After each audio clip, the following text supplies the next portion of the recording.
Hello friend, welcome back to my kitchen. What I thought would be fun for today's video is to do a mega big compilation of all of our favorite recipes over the last year or so. There's no theme to these recipes other than they are our favorite.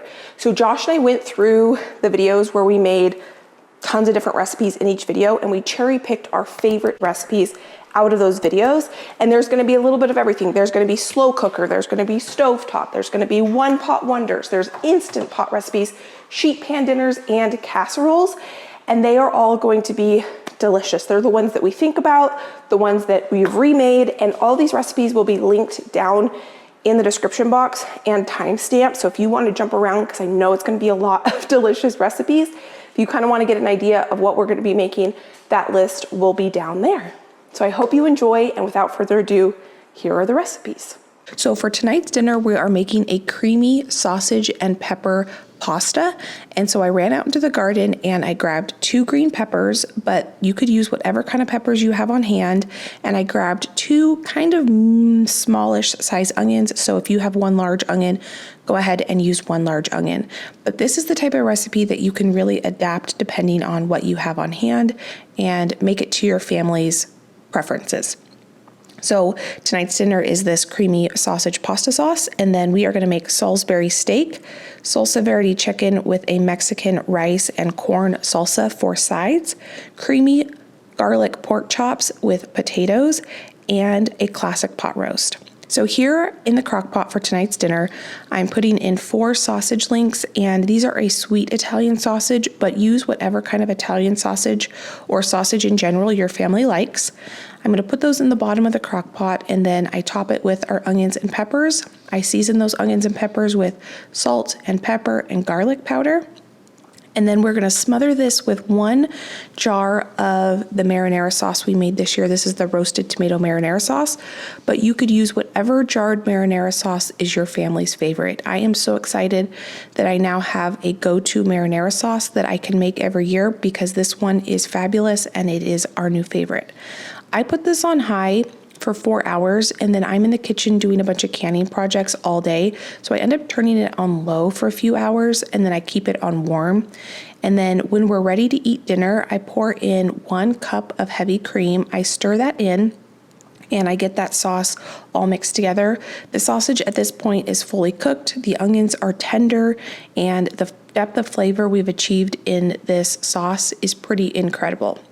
I then take just some kitchen shears and I snip up the sausage into bite-sized pieces. You could pull the sausage out of the crock pot if you want, but I didn't really want to mess up another dish. I thought I could just use my scissors here and get them cut up into bite-sized pieces. The next thing I'm going to do is get some water on to boil. And I am going to season my water that I cook my pasta in so that the pasta has a chance to get some flavor as well. Now that the water is on to boil, I'm going to go ahead and shred up about a cup of Parmesan cheese, and I'm going to get that into our sauce. I love these flavor combinations. The kind of tanginess, acidity that you get from the tomato sauce and the sweetness you get from the cream and the kind of umami, delicious richness you get from the Parmesan cheese just goes really, really well with the brightness of the pepper and, of course, the comfortness that you get from a good noodle. I am using some penne pasta because that's what I had on hand. But again, you could use a gluten-free pasta. You could use a bow tie pasta, spaghetti, whatever your family prefers. Use what you have on hand. I drain the pasta and then I get it right into our sauce and I mix this together and dinner is done. So easy, delicious. Open up a can of green beans or a bag salad and you have dinner in less than 15 minutes on your family's table. I do dish this up and I do add just a touch more Parmesan cheese on top to serve. And then of course on mine, I end up putting some red pepper flakes. And this is one of our new favorite go-to meals. It was so, so good. And that is dinner in less than, it's a crock pot meal. It took hours, but actual work of my time, less than 10 minutes. So I will see you next time we are in the kitchen making the next crock pot meal. On this morning, it was cold and rainy and dreary, and I thought Salisbury steak would be perfect because it's just a comforting, warm dish. And on this day, I have a huge day in the kitchen, and so I wanted an easy dinner, and this is the one that I chose. So the first thing I'm going to do for the Salisbury steak is I'm going to slice up one medium-ish onion, and then we are going to make this from scratch. So a lot of the recipes when I was looking online for Salisbury steak called for packets of gravy mix and cans of cream of mushroom soup. I don't keep either of those on hand, so I was looking for a recipe that didn't call for either of those, and I couldn't find one, so we make this one up on this day, and it is so delicious and absolutely perfect for a comforting fall or winter dish. So I layer the bottom of my crock pot with sliced mushrooms. I gave myself the gift of getting sliced mushrooms, and I didn't have to do that step.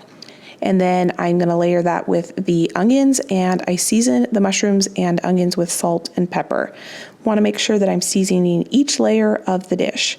Now we're going to make our Salisbury steak, and I have 1 pound of ground beef, about a 1/4 cup of breadcrumbs, 1 egg, a couple teaspoons of garlic powder, 2 teaspoons of grainy mustard, salt, pepper, and about 2 tablespoons of Worcestershire sauce. We're going to mix all of that together, and that is going to become our steaks for dinner tonight. Now, some of the recipes when I was looking online said you didn't need to fry the steaks before you put them in the crock pot. Some said you did, and I want a really rich gravy, and so I thought that I would be able to get an increased depth of flavor if I browned them first, and so I did decide to go ahead and do this step on this day because I had the time. So I'm going to take my 1 pound of beef and I'm going to divide it into 4 patties, and I'm going to pan sear these in a very, very hot skillet so that I can get a really good caramelization on both sides before they go into the crock pot. Now, I don't need to cook these fully through because they are going to cook in the crock pot, and so I'm just looking to get a really deep color. Now, I was in the kitchen all day on this day, so you could cook this Salisbury steak on high for 4 to 6 hours or on low for 8 hours. I end up starting it on high and then I turn it on keep warm because I'm in the kitchen for so long on this day, and it turns out perfect.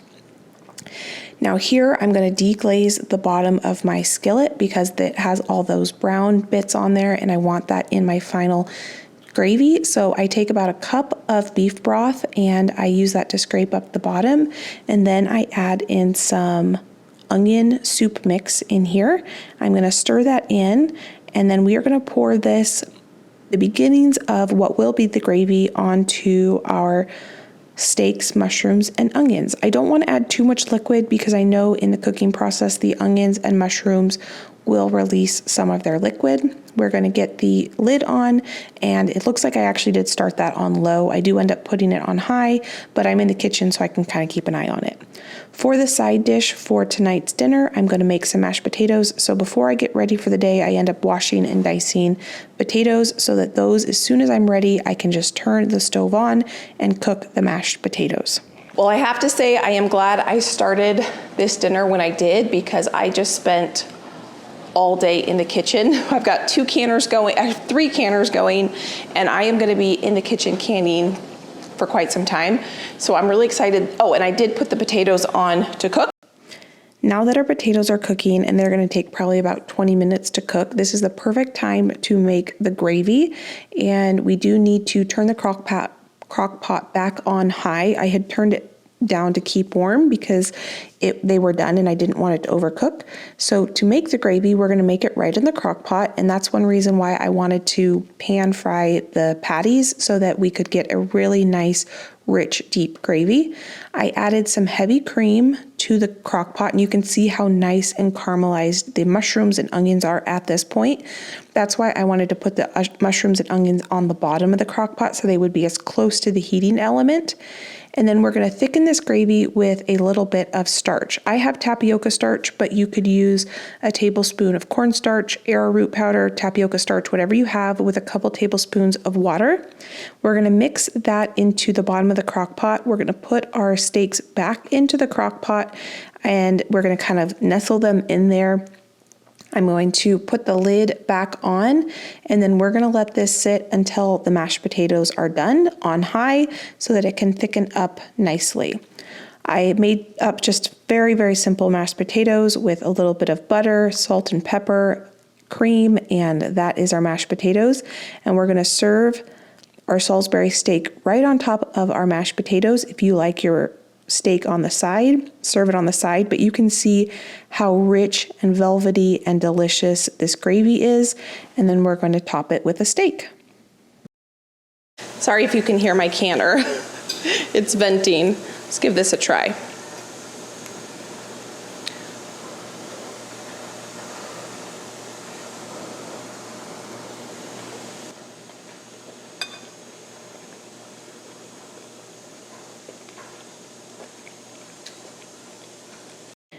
This is definitely one of our new favorite meals, and I'm excited to have it in the recipe rotation. This morning, we're making corn chowder. Did I say that? This morning, I went out into the garden, harvested 2 carrots and 2 stalks of celery. And I've got 1 onion here. I'm gonna get a couple tablespoons of butter melting while we chop the vegetables.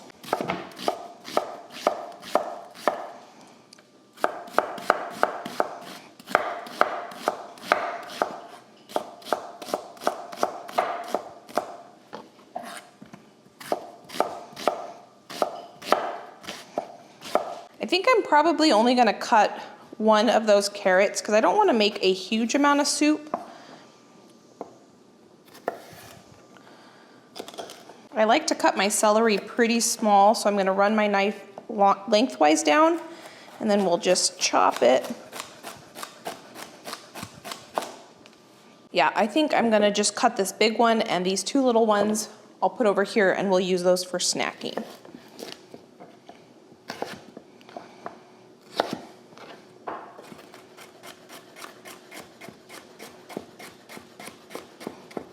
We're gonna get our mirepoix into our Dutch oven with salt and pepper. Our mirepoix is about halfway sauteed, so I'm gonna give myself a little cheat and use some hash browns instead of having to peel and dice the potatoes. I have these in my freezer and they kind of need to be used up, so we're gonna go ahead and get those in here. Let those defrost for a minute while the onions and onions and celery and carrots keep cooking. The next step is to open a jar of broth and get that poured in here, and we're gonna use this to scrape up any of the brown bits that are on the bottom of the pot. This soup comes together really, really quickly. This is what makes it so yummy. This is fresh corn I preserved up this summer. Still completely frozen, which is no problem. I'm gonna turn the heat up on the stove. We're gonna get that in there. That's gonna drop the temperature. That's why I wanna turn the heat up on the stove. I'm gonna cover it. And we're gonna let that simmer for a good 15 to 20 minutes. And then I'm gonna share with you my secret ingredient that I have always added into corn chowder. It's not traditional, but it is oh so good, and that will be coming up when we finish up the soup. My soup has been simmering away now, so now we're gonna add the ingredient that's gonna make this over the top delicious. We're gonna add some heavy cream, and that's not what's gonna make this over the top delicious. This is not traditional in corn chowder, but my sister and I used to make corn chowder all the time together, and we would always add shredded, sharp cheddar cheese. So that's what I'm gonna add now.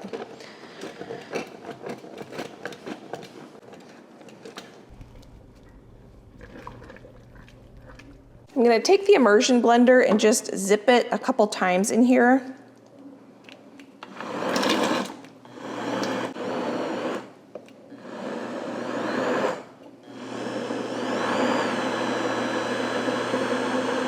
I still need to give that a taste test, but before I do that, real quick, I just washed up 2 green onions. I'm gonna garnish with green onions.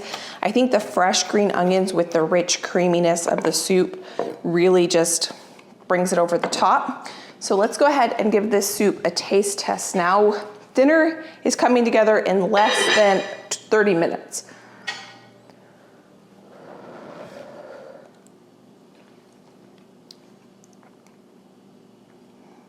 Does that bring back memories?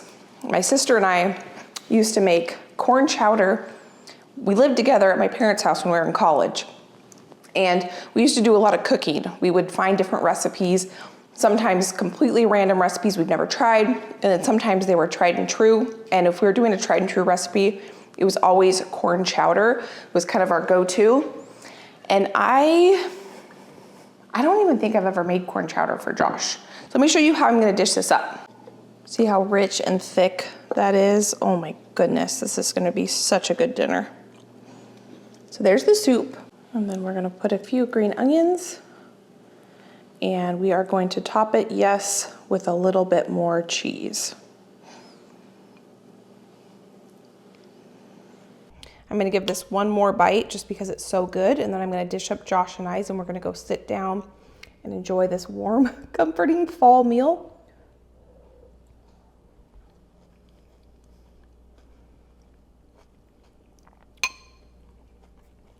Go make some corn chowder. It's so good. Do yourself a favor, add a little bit of sharp cheddar cheese. So good. Another alternative, instead of using mirepoix, which is the carrot, celery, and onion, you can do this exact same recipe, but it's really, really good as well if you do onion and bell pepper instead of the carrot and celery, especially with the cheese. So good. Last dinner got me thinking, what else can I make one pot? So I put in Google, one pot dinner with Orzo, because I have Orzo and I like Orzo, haven't made it in a while. So what I got is one pot garlic, butter, chicken, and Orzo, and we make the whole thing in the pot, just like we did before, and it should take less than 30 minutes, if not quicker. So the first thing I need is some chicken. And this is another one of those recipes that is kind of a pantry pull item. Most of us have all of these ingredients in our kitchen at one time. I've been loving doing these series with you where we pick, the stovetop, the Instant Pot, the crock pot, or whatever it might be, and we make 5 dinners around it because it's really increasing my repertoire of really fast and easy dinners. I'm learning a ton and I'm having a lot of fun. So thank you for being here as we pull these meals together. So I have some chicken thighs here. I'm going to pull 4 of them out, and I'm gonna go ahead and kind of remove any of the excess fat here because these are gonna cook pretty quickly and not really have time to render that. So I'm just gonna take a second to trim it. You don't have to do this step. This recipe does call for chicken thighs, but I'm sure if you only have chicken breast, go ahead and use those instead. Now that we have our chicken thighs trimmed, I've got the stove on. We can go ahead and warm our skillet. You do want a skillet that has a lid, so I'm using my braising pan. That's maybe a little more oil than I need, but that's okay. So we're gonna heat this up. While that's heating up, I'm gonna go ahead and take a second to season one side of my chicken thighs. I'm just gonna sprinkle a little bit of paprika on one side, salt and pepper.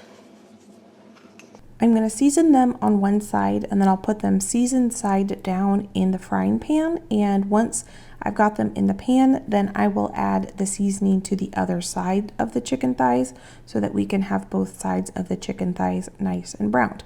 This is another one of those recipes where the whole entire recipe is going to be made in this one pot, which is pretty incredible. So we don't need to use another pot to boil our Orzo. We can do everything right in here, and that's why we need a pan with a lid. We are not looking to fully cook this chicken because it's gonna cook with the Orzo. So once you've got it nice and browned, we're gonna remove it from the heat. And I was supposed to add oil and butter earlier, and so I'm gonna go ahead and add my butter now, and we're actually going to toast the Orzo in this oil and butter, and it said you want a little bit of extra oil still in your pan as well. So I'm gonna use some of this butter and oil, hopefully to kind of scrape up some of those brown bits. We're gonna use broth in just a minute, so we'll be able to get all the brown bits up, but that's just all pure flavor. We can add our Orzo now. And we want to toast the orzo in that oil and butter until it turns brown just a little bit.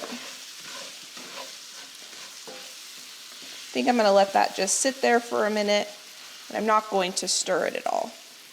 So you can see how some of that orzo is toasting up nicely. So we're going to just work on turning this and scraping up those brown bits. Because that's just pure flavor right there. I think my orzo has some nice color to it. So I'm gonna add the garlic. This is green, even though it is garlic, because it's homegrown garlic powder with garlic scapes, which is a portion of the garlic when you grow yourself, is green, and I dehydrated it and turned it into homegrown powder, and that's why, but it tastes just like garlic. Okay, that's got some good color to it. I don't want it to toast anymore. We've got our garlic in there.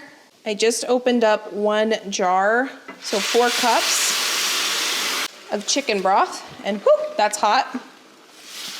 It's a lot easier to see now how nice and toasted our orzo got. We're gonna take our chicken and we're gonna nestle it on top of the orzo. You could probably do more than 4 chicken thighs. Probably would be better. Pour that goodness in there for the amount of orzo, but that's how many it called for, so that's what I'm doing.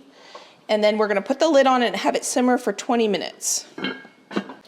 Once this is done simmering, then we've got a couple more ingredients, but it's basically done at this, well, you know what I think I'm gonna add? This is not in the recipe, but I want this to be a true 1 pot recipe, so I'm gonna add some frozen peas to this.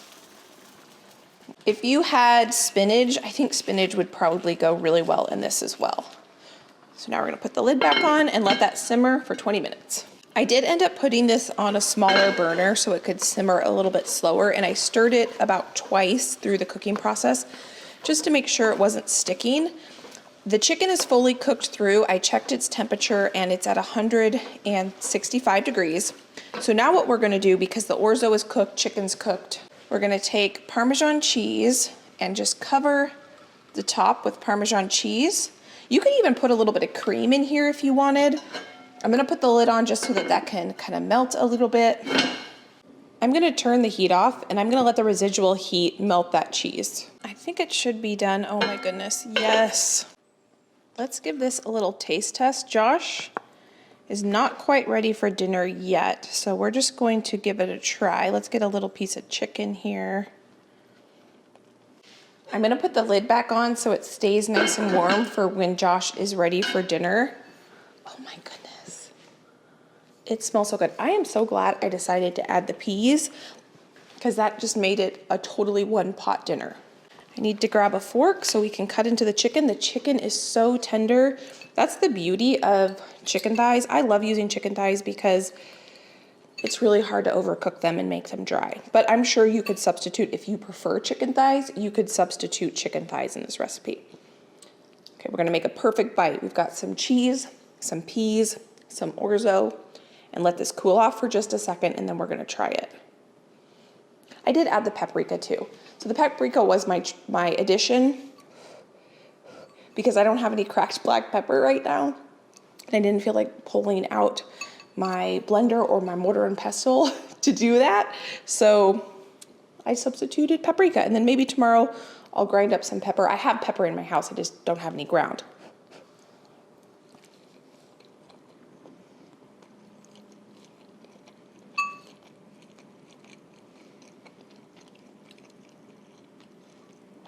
Friend, these dinners we've been making, these 1 pot dinners, have just all exceeded my expectations. This would be good if you had like maybe a 1/4 cup or a 1/2 cup of cream to drizzle right at the end to add a little bit of sweetness. But just like this, wow, so good. I just set my bowl down because I want to eat dinner with Josh when he is ready for dinner. I love the texture of orzo. I don't cook it with it a lot. I like to make orzo pasta salads, but I really like the texture of it, so I should cook with it more. This has got me thinking, all these recipes have got me thinking about how to get homemade, easy, pantry kind of pull meals on our dinner table with less time and less dishes. And this, very few dishes. We have the pot, the knife, the cutting board, and a couple spoons, and that was it. So a win in my book, I consider that. Hello friend, welcome back. We are making dinner and dessert today. So on this oven, I'm gonna go ahead and preheat the oven to 400, I think 425. This first recipe is an adaptation, of the viral feta and tomato pasta that you make in the oven. And I'm really excited to try this adaptation because Josh and I love the original, and I think this adaptation is going to be even better because we are going to use Boursin cheese, and I like Boursin cheese better than I like feta cheese. And then the other recipe, we're going to make dessert as well, and the dessert recipe we're going to make is an almond cake. So we're doing dinner and dessert today, and I'm really excited. So I'm going to go ahead and get the pasta sauce started first. So what I'm going to do is take 1 cube or round cylinder of the chive, which one is this? Garlic and fine herb. This stuff is incredible. If you've never tried it, it is so delicious. We're gonna go ahead and get that right in the center of our pan. And then to that, I'm gonna add 1 whole head of garlic that I just cut in half, cherry tomatoes from the garden that are frozen,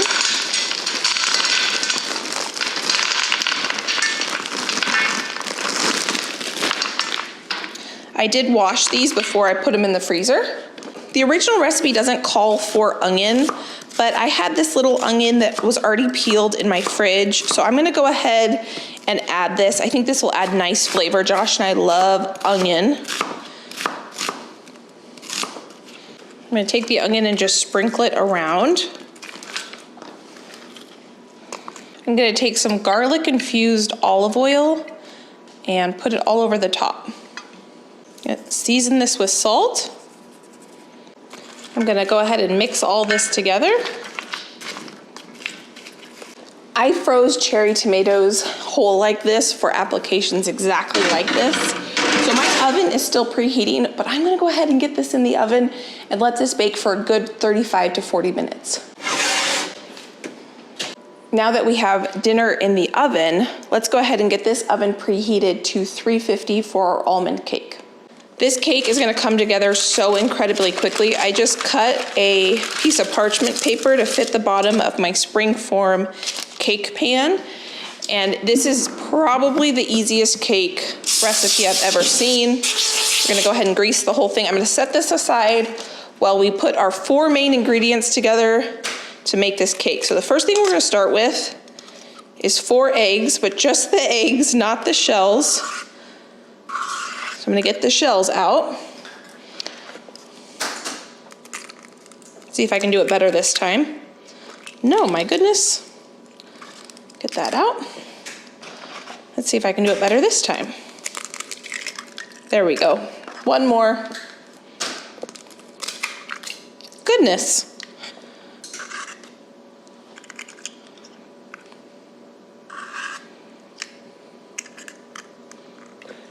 I don't know if that's a sign if I should not be cooking today.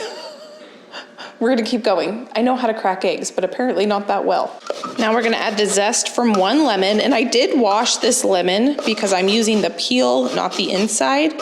I wanted to make sure it was nice and clean.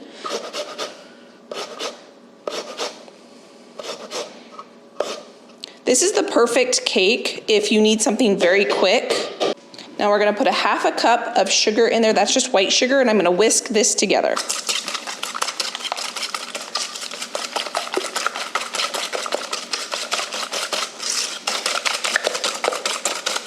And now I'm fully reading the recipe, and it says this needs to beat on high for 3 minutes until thick and fluffy. So I think I'm gonna transfer this to my mixer, and we're gonna whisk it in here so that it can get nice and fluffed up. I could do this by hand, but I want to get this in the oven sooner than later. So let's go ahead and just transfer it into the KitchenAid.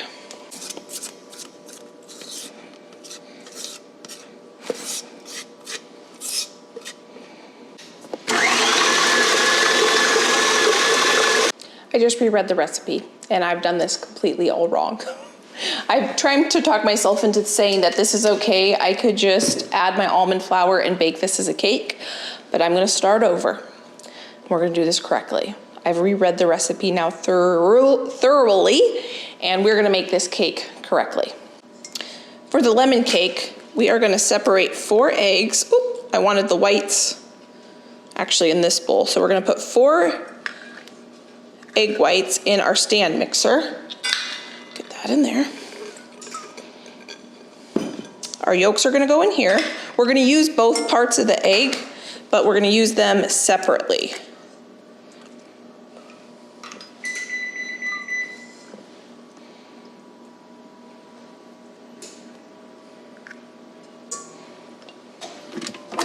We're gonna use the whisk attachment to whisk these egg whites until they're light and fluffy.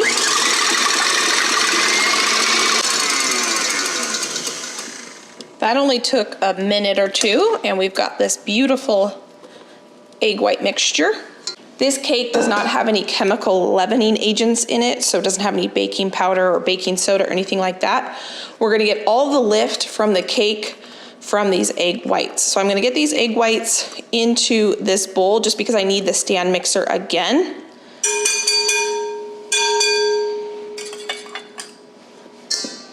If you had a hand mixer, you could do the next part in a hand mixer, but I don't have one of those. So we're gonna put our egg whites here, and now back into our stand mixer, I'm gonna take my egg yolks, and I'm gonna get my egg yolks in the stand mixer, along with a 1/2 cup of sugar.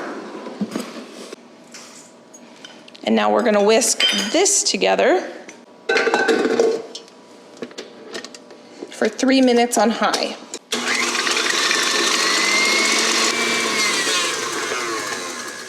So that looks absolutely beautiful to me. Look how fluffy that is. I have 1 lemon here that I'm gonna zest into the egg whites. I did wash my lemon because I wanna make sure it's nice and clean.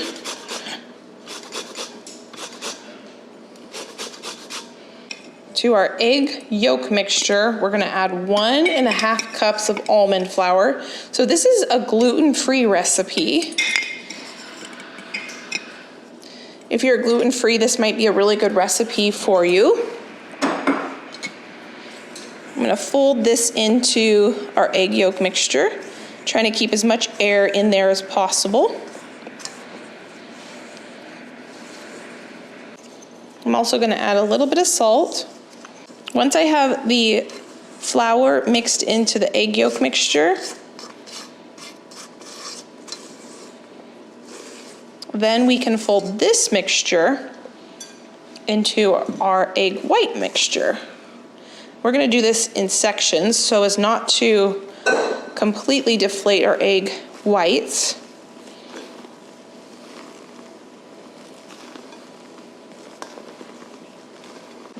Here I have my springform pan with a little bit of parchment paper on the inside, and we can transfer our cake batter into our springform pan.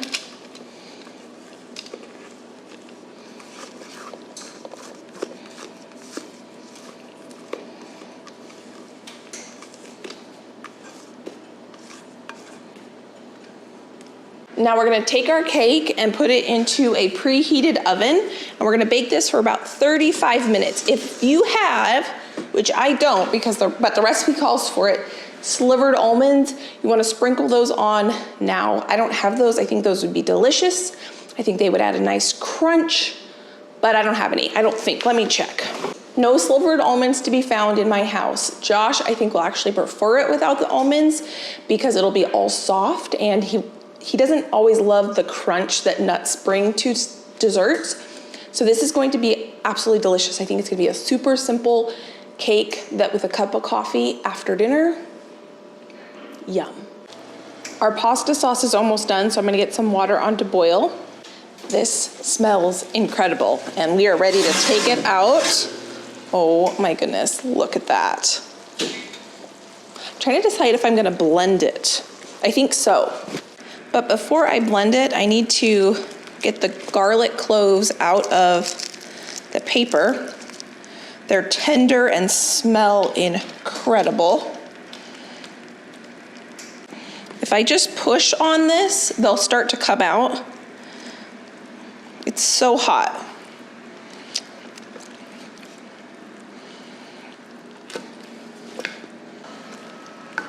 I'm gonna use my high-powered blender so that we can get a really smooth sauce, since those cherry tomatoes have their skin still on them.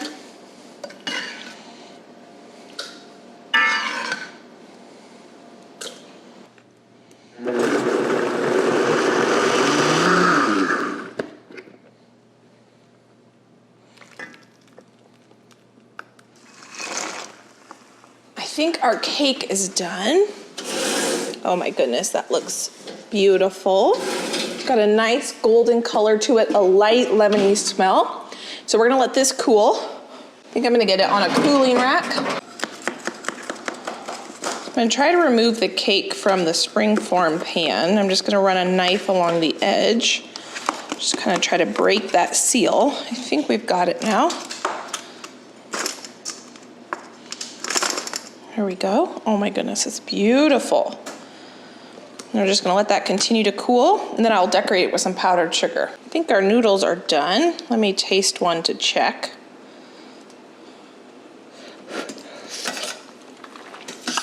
I'm gonna turn this stove off. This stove I just turned on. I'm okay with a little bit of my water from the pasta going into the sauce to kind of thin it out a little bit. That's why I'm not taking it to the stove or to the sink to strain it. I think that's the last. This is a whole wheat pasta. And I think that, yes, that amount of water that ended up in there I think is perfect. We're gonna stir all this in and try to get that pasta sauce in the circle part of the noodle. I totally forgot. I was supposed to add some spinach to this, which I have, but Josh has been cleaning out the garage all day and he's hungry. So I think I'm just gonna serve it up like this because my spinach is frozen. But I'm gonna give this a taste test and see if it needs any adjusting. Let me make sure the stove is off. Okay, stove's off, oven's off. Let's give this a try.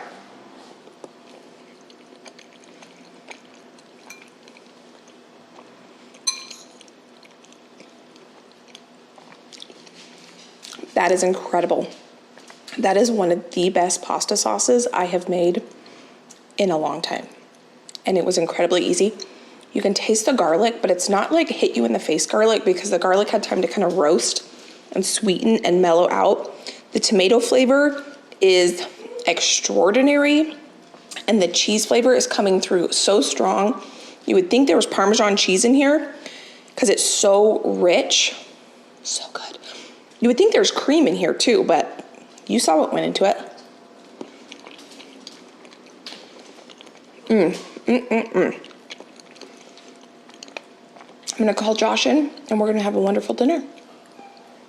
Friend, that pasta sauce, incredible. Go do yourself a favor and make it. Josh just brewed a pot of coffee. We are gonna go enjoy a slice of cake and some coffee, but first I wanna give it a taste test with you. Oh, I wanted to sprinkle it with a little powdered sugar. I couldn't find my small sieve, so I've got this. That's working pretty good. Get that on there. And let's go ahead and cut into this cake and give this cake a try. You could easily take this cake off and put this onto a cake plate because of the parchment paper. But that is what it's looking like on the inside. It looks super delicious. This is the first time I've ever cooked a cake without a leavening agent, and I think it's cooked correctly. Let's give this a try. Oh my goodness.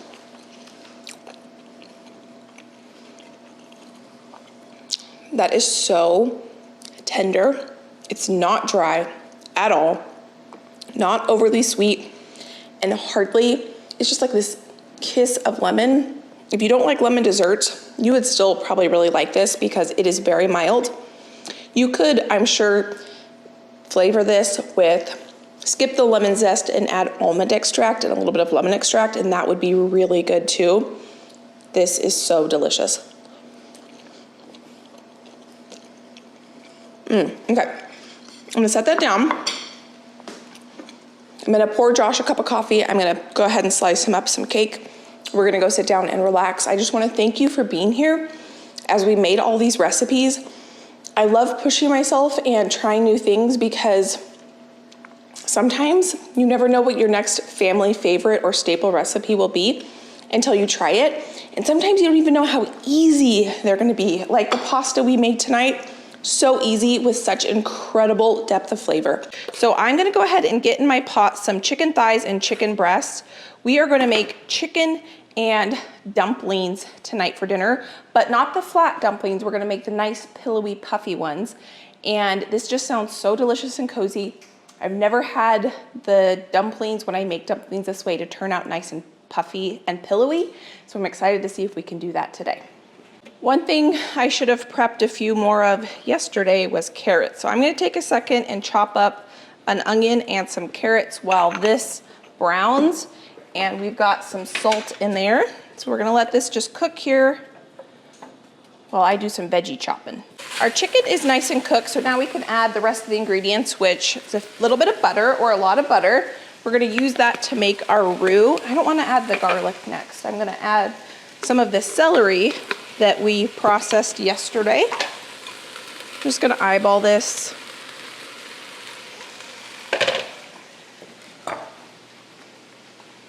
Some carrots I just chopped up. And I'm just gonna saute this until that butter melts.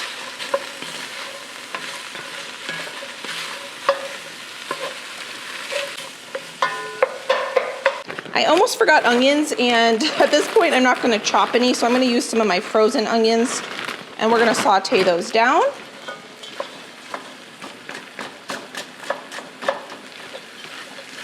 So the recipe that I'm following, I'm mostly just following it for the dumpling recipe.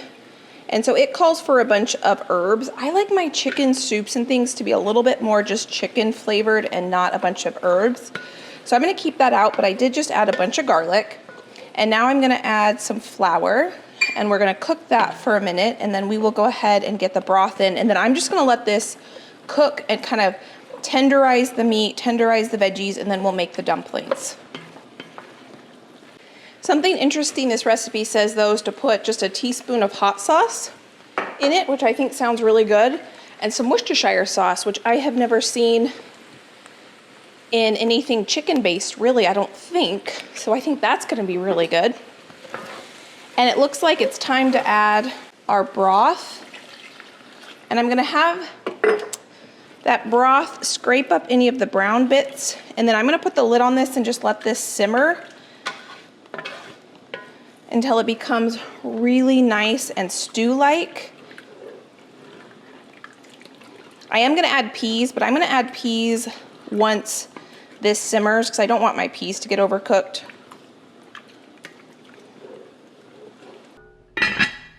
Now I'm gonna add my peas. Those are just some frozen peas. It smells so amazing in here, and the cream. I'm gonna turn the stove down just a touch while we make the dumplings. Actually, I wanna keep it up because I want it boiling when we add the dumplings.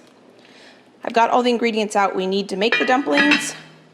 And here's to hoping we can get a fluffy dumpling, not a dense dumpling. So here's to hoping we can do that. Now, the recipe does call for cake flour, but I don't have cake flour. And in the notes, it says you can use all-purpose, so that's what I have. I have all-purpose, sugar, baking soda, and baking powder. I'm gonna mix that together with some salt.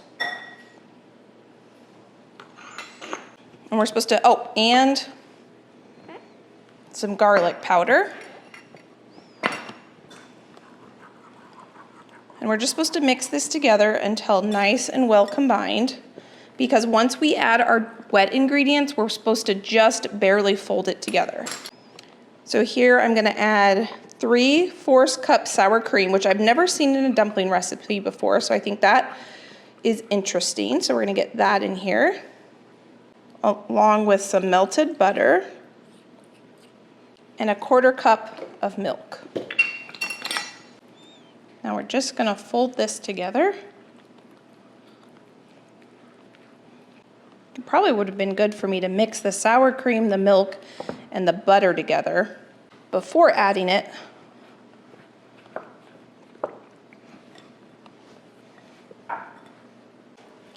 Here's the consistency. It's a little drier than I would expect it to be, but that's what we're gonna go with. And then I'm gonna use a cookie scoop. This is almost like biscuit dough batter, is what I would think. But like I said, I've never had dumplings turn out well, so I'm hoping that this might be the key, that I was going for the wrong consistency.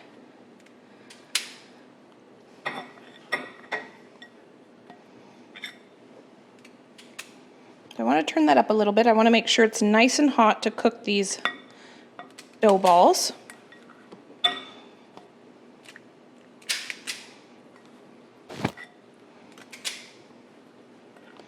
I'm trying not to compact them too much, so hopefully they hold their shape.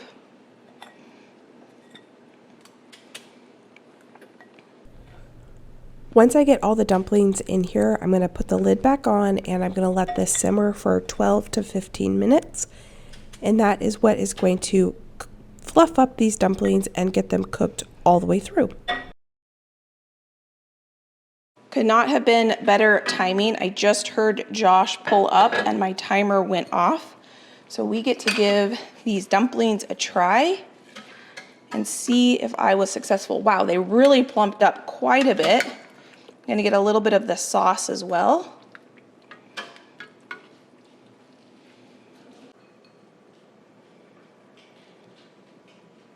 The $1,000,000 question, are these gummy or fluffy? I'm just gonna cut one totally in half so we can look inside. Oh, friend. I think we did it. That looks fluffy and fully cooked. It does not look gummy to me. That looks fully cooked and kind of dry. When I've made these in the past before, they almost look wet on the inside and they're just dense as can be. Oh my goodness. So I'm gonna give the dumpling a try first because that's the part that I've always wanted to be able to master. Growing up, we used to go out to eat to this place called JJ Norse. It was a buffet. We would go there after church on Sundays and they had these huge chicken and dumplings. My mom never made chicken and dumplings growing up, and so when we would go there, I would always get them. And I've kind of thought about them ever since.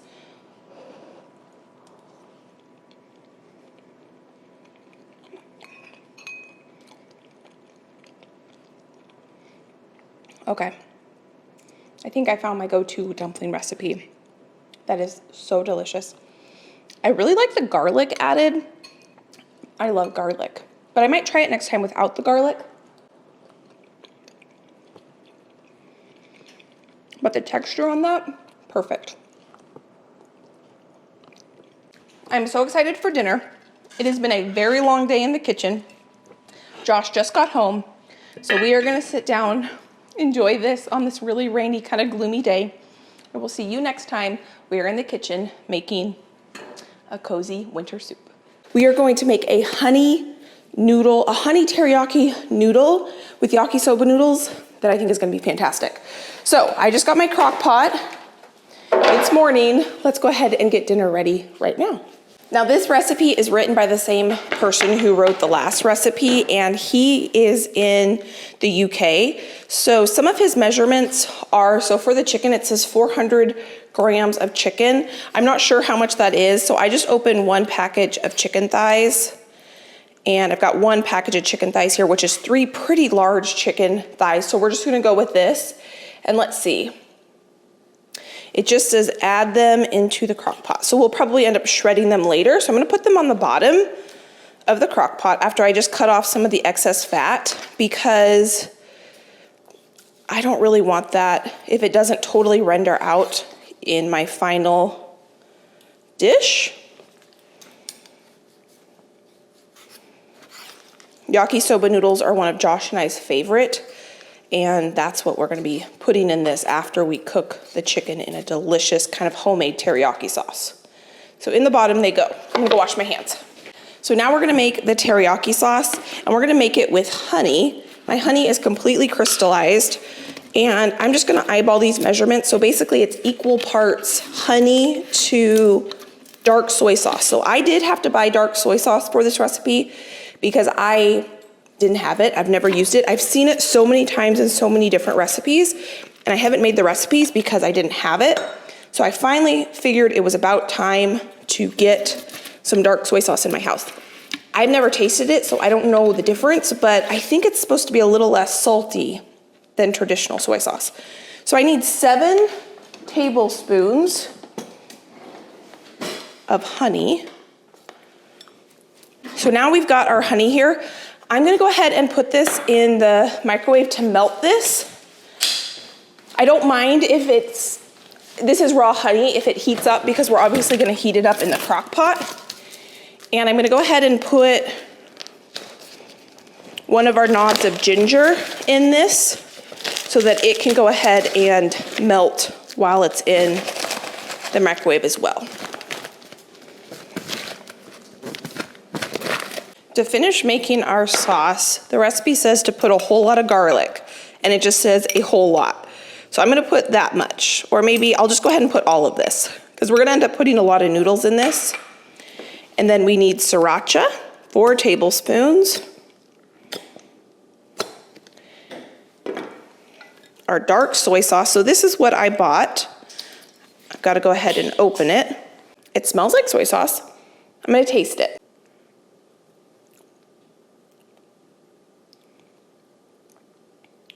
It's still pretty salty. It tastes like a more complex version of soy sauce.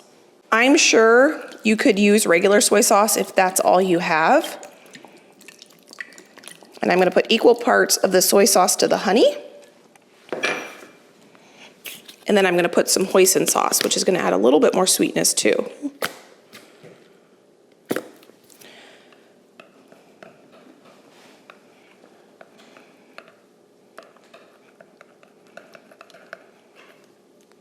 Now we're gonna pour our sauce over our chicken. And the recipe does call for some broth. This is the broth that I made yesterday. I had a little extra and I didn't can this jar because it didn't fit in my canner. And I figured I would have uses for it. You can see how beautiful it gelled up. And I am gonna put the broth in this because we're gonna end up cooking our noodles in this. So it's okay if this gets pretty liquidy because we are going to cook our noodles in it. Okay, so that is done. Pretty darn easy. So I'm gonna get this in the crock pot. The recipe says you can cook this on low or high. I gotta go find my lid. I'm gonna cook this on high.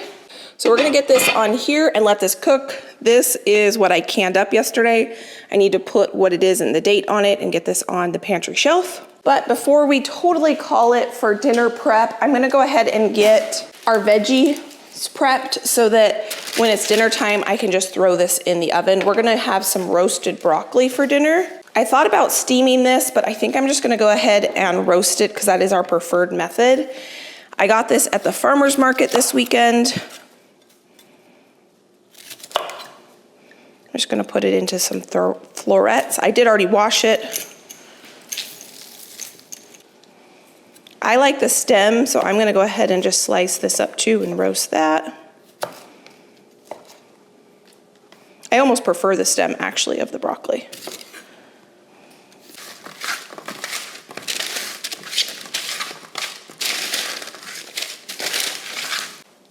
I'm gonna get my broccoli covered, put this in the fridge. I will salt it before I cook it. Dinner is almost done. I cannot wait for this. I think this is going to be delicious. So I need to clean up my mess and then I'm gonna start the process. It's a 3-day process of making homemade croissants.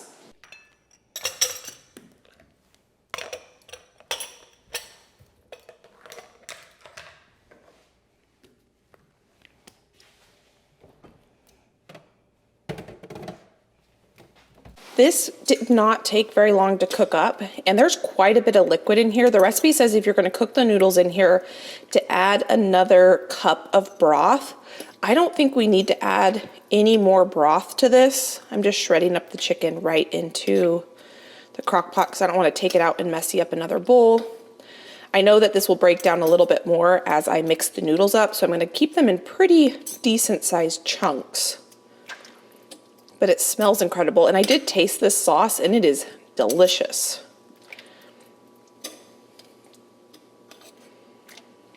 Okay, so there is our chicken broken up into pretty big pieces yet, because like I said, I don't want them to be so small by the time we get the noodles in there. The recipe also said to use a dried noodle, at least in the video that I watched, that's what he used. I couldn't find those. This is what I found at my local grocery store. They're a fresh yakisoba noodle. And so these aren't gonna take very long to cook, I don't think. And so I'm just gonna open this package up. This was in the fresh section of my grocery store. It was actually next to like where the cream cheese is and the yogurt, next to where you would find like wonton wrappers. I think that oh, you know what I think I was supposed to put in this? A little bit of cornstarch. I just checked my recipe. So I have about a tablespoon of water in this little bowl. And I'm gonna add about a tablespoon of, this is tapioca starch, but you could use cornstarch. If you add starch to hot liquid, it clumps up. But if you add it to cold liquid and you just mix it together, dissolve it, then add it, it does not clump up. I still think there's a little more broth in there than we're gonna want, or sauce, I should say. So I think what I'm gonna do is take some of this out, because I don't want my noodles to be too saucy. We can always add more. If I was using dried noodles, I wouldn't take out this liquid because it would need that liquid in order to absorb and cook the dried noodles. But because I am cooking fresh noodles, I'm gonna take out about half of the sauce and then I can add it in as I need. Now I'm gonna take my noodles and put those in there. I might add a little bit more sauce back. I'm gonna put the lid on and we're gonna let this cook for about 15-20 minutes.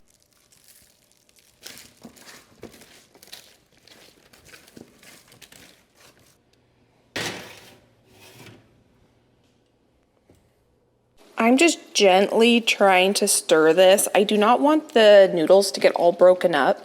So as they warm up, they become more malleable. So now that I've got them almost all the way stirred into the sauce, I'm gonna put the lid on and let that just sit for a minute. And while I was doing this, I was thinking if you wanted to make this a one-pot meal, what you could do is you could throw in a bag of coleslaw mix right after you shred the chicken. If you wanted to throw in a bag of the mix that has the cabbage, the red cabbage, the green cabbage, and the carrots, that would be so good, because that would cook up in the amount of time it takes for the noodles to heat up.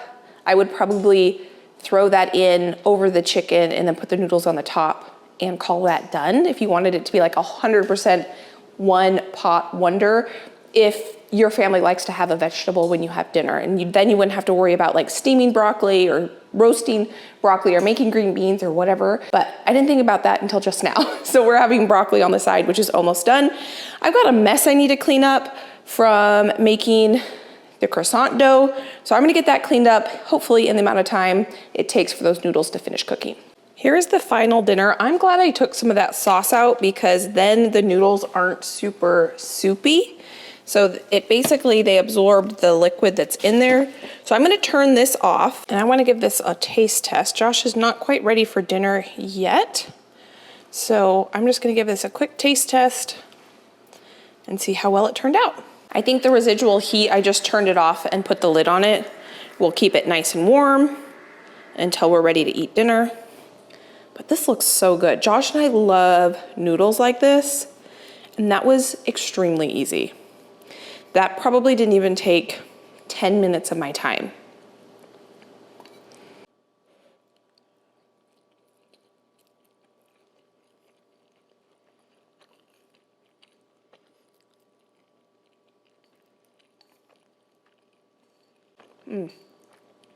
That is good. What I'll probably end up doing is slicing up some scallions to put on the top of that to counterbalance the richness of that, to give a little bit of freshness and a little bit of hot sauce, and that is perfect. That sauce is incredible, and this is a very fun and easy way to cook gnocchi soba noodles. So I will let you know what Josh thinks of this meal, and I will see you next time. We are making a crock pot dinner. Good morning. We are getting dinner on early this morning because this one's going to take a little bit longer. I just hit the start button on the coffee. That is definitely needed first thing this morning. It's so early, I forgot to tell you that we are making pork tacos in the slow cooker, and we're also going to be making a fresh jalapeno pineapple salsa to go along with our tacos. I'm going to go ahead and get that right into our crock pot. I'm doing the veggies first, so I only have to use one knife. Well, we're going to make a salsa in a little bit, so I'll have to get another knife and cutting board out. But this morning, the first thing I'm doing is just the protein, because this is going to take a little bit longer to cook today, to get really tender. This is a huge onion.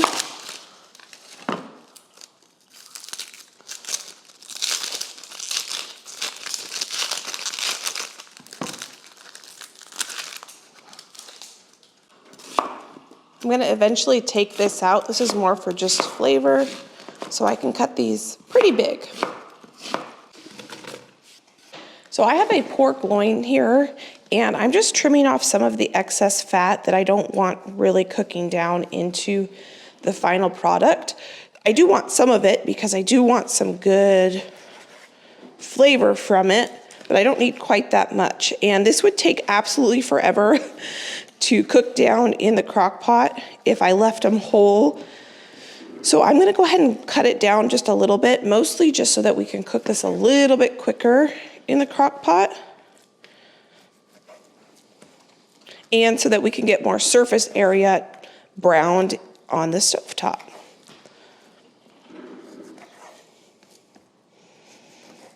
I want to make a rub for our pork and some spice mixture that I'm going to go ahead and put into kind of the broth that we're going to cook this in. So I just added cumin, coriander, pepper, smoked paprika. Here I have some oregano that I want to kind of break up just a little bit. And then I'm going to add my basil salt. I'm going to mix that together.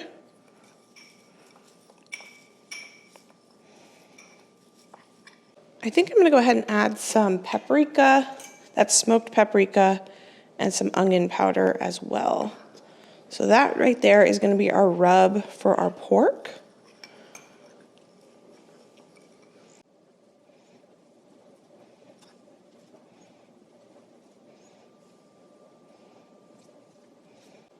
I'm going to use all this spice blend for this dinner, so it's okay if I dip my spoon in. Our pan should be hot by this point.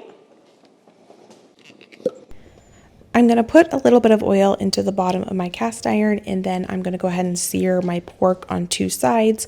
At this point, I've only seasoned one side of my pork, so I'm going to put it seasoned side down, and then I will season the top, and then once it's nice and golden brown, I will rotate it, and then put those seared pieces of meat into my crock pot. Now, I like to use either enamel cast iron like I am here, or a stainless steel pan when I'm searing meat, because I like to get a good caramelized sear on my pork, beef, chicken, whatever it might be. And then typically what I like to do is take the brown bits that are stuck on the bottom of my pan, I will deglaze that with the liquid that I want to cook my meat in, and I will scrape up the bottom of those brown bits and pour that into my pot. What happens sometimes is the pan gets too hot and those brown bits turn into burnt bits. Burnt bits don't taste good.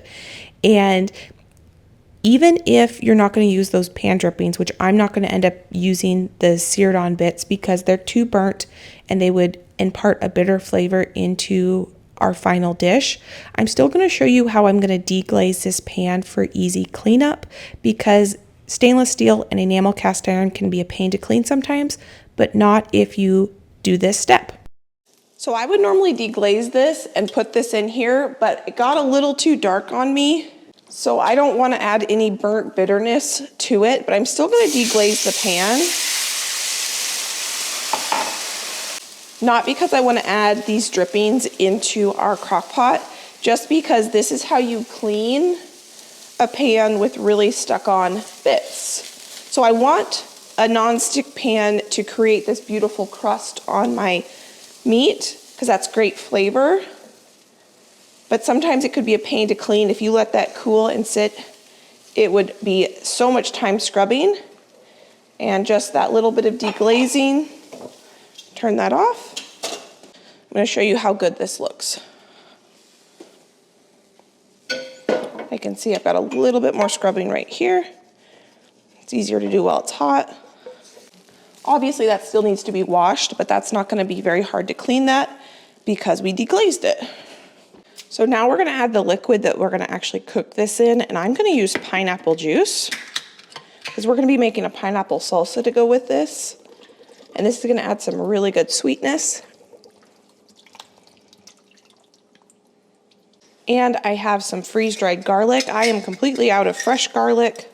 This is garlic from last year's garden. And we're going to put a handful of those in there. That was probably a whole head's worth of garlic.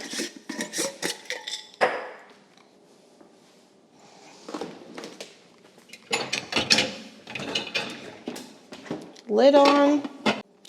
And we're gonna cook this on high for at least, it's probably gonna be like 8 hours, but we're gonna start with 6. I wasn't planning on making my salsa this early this morning, but I figured, hey, why not? So we're gonna make a pineapple salsa. I've got 1 bunch of cilantro, a pineapple, and a white onion. When I make pineapple salsa, I like to use a white onion. Josh was so sweet, so he went to the store for me at the beginning of the week to pick up a few ingredients that I needed for these recipes we were going to be making this week. And the mango and the pineapple, he was not sure how to tell if they were ripe or not. So he kept asking me, do you think I picked a good one? Do you think I picked a good one? And I was like, I don't know, I haven't cut into it yet. And he picked a perfect mango for our mango curry, and this pineapple is perfectly ripe. I like to have a very, very sweet pineapple when I make a pineapple salsa. And I like to cut it into pretty small size cubes. So I used about 3/4 of this pineapple cut into pretty small cubes. And then I'm going to go ahead and get these into our bowl that we're going to just make our salsa in. And then I've got 1 bunch of cilantro, and I did wash this cilantro, and I'm going to get this chopped. This is the last cilantro I'm going to have to buy this summer because the cilantro in my garden is going crazy. And we are going to be able to harvest a ton of cilantro coming out of the garden pretty soon. And I'm pretty excited about that. So I only need about half of this cilantro bunch for the salsa. So I'm going to set half of it into this little container. I'll pop that into the fridge and we can use that on other things. And then I will get the rest of this into our bowl along with our white onion. And I'm going to try to slice this white onion pretty tiny, just like I did the pineapple. Once I get this white onion chopped up, we'll get this into the bowl, and then I will chop up 1 jalapeno and then mix it all together with some lemon juice and salt and pepper, and that is our salsa. I'm going to use the lemon juice that I froze into cubes. I'm going to put 2 cubes in there, let it melt. I'll stir it together, and then the juice will be melted and ready to go by the time we eat dinner.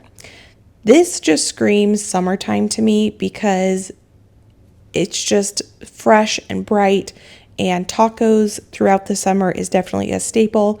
Whether I cook the meat in the crock pot and I slow cook it and I let that cook all day while I'm off doing fun things outside, or we end up firing up the grill and we cook outside. We just love tacos anytime, all summer long, and a fresh pineapple salsa just hits perfectly when it's warm outside. So I'm just going to pop this into the fridge and it will be ready for us when dinner is. I can't tell you how incredible the house smells. This is going to be delicious. So what I need to do, because this pork is now completely nice and tender, is I can't shred it in here because I do like to go through, and if there's any sort of extra fatty bits that I didn't trim off earlier this morning, I want to get those off. So what I need to do, because this is going to be hot, is I need to take out the meat from the crock pot. This is probably one of my favorite ways to use a slow cooker, is actually to cook, pull apart delicious tender meat like this. So we're gonna get this out of the crock pot. And then I'm gonna go ahead and strain out my broth here so that we can get out the jalapenos and the onions and the garlic that we're done with, and we can remove the excess fat that is on top of this slow cooker.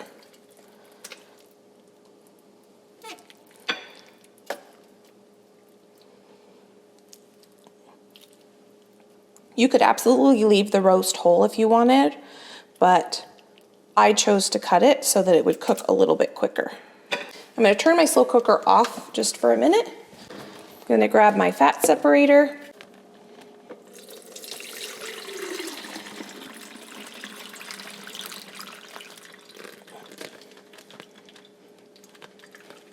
We're gonna let that drain and separate for just a few minutes. So I pulled the meat off of any excess fat, and that is some garlic and onions that we don't need anymore. This has sat for a while, so most of the fat has separated, and I'm gonna go ahead and pour that broth back over our pork, because we're not quite ready to eat yet, and so we're just gonna let this stay warm. This is completely tender, so I don't need it to cook anymore, so I'm gonna go ahead and just put it on keep warm. And the main part of dinner is done. So Josh just came downstairs and he's ready to eat. So with our salsa that we made, we've got cheese, sour cream, like I said. I also grabbed a jar of pickled onions from downstairs, which we have been going through like crazy. And I thought to go with tonight's dinner, a jalapeno tomatillo hot sauce from last year's garden. So Josh, tonight for dinner, we are having shredded pork. So if you want to grab yourself a tortilla, you can go ahead and help yourself to the shredded pork that was cooked in pineapple juice, onions, garlic, all sorts of spices, and then you have all those toppings to go on top. Awesome. It smells really good. Josh has the perfect tacos made up, and he's going to go ahead and give it a try for us. With the asterisk of I'm not a real pineapple guy, but we'll see what happens.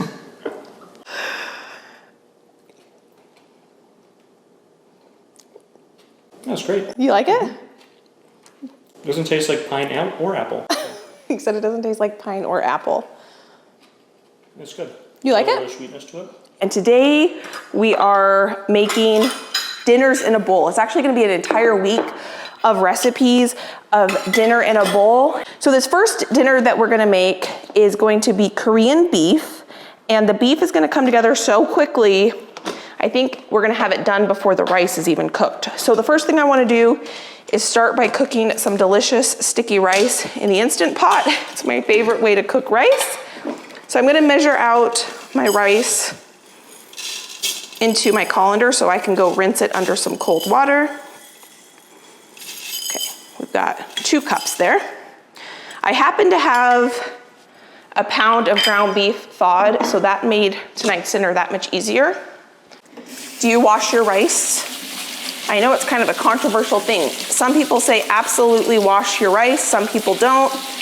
And so I'm gonna wash this rice until the water is no longer coming out cloudy. And we're there. So I'm gonna go ahead and just take a towel so I don't drip over my entire kitchen floor water.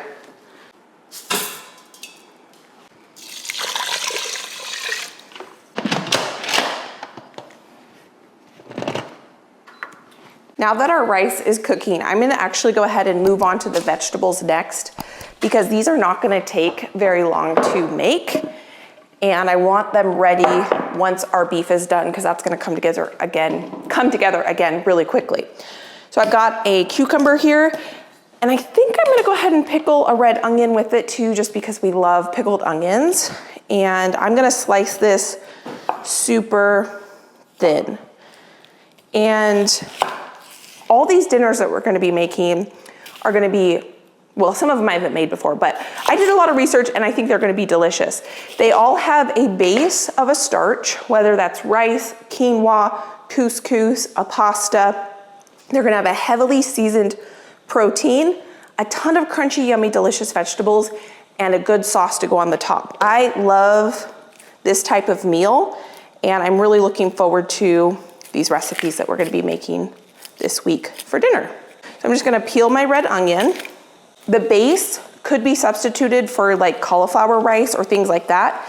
And as we make these recipes, I'll go through what some good substitutions might be if you don't eat rice or quinoa or couscous or whatever it might be on the day that we're making it.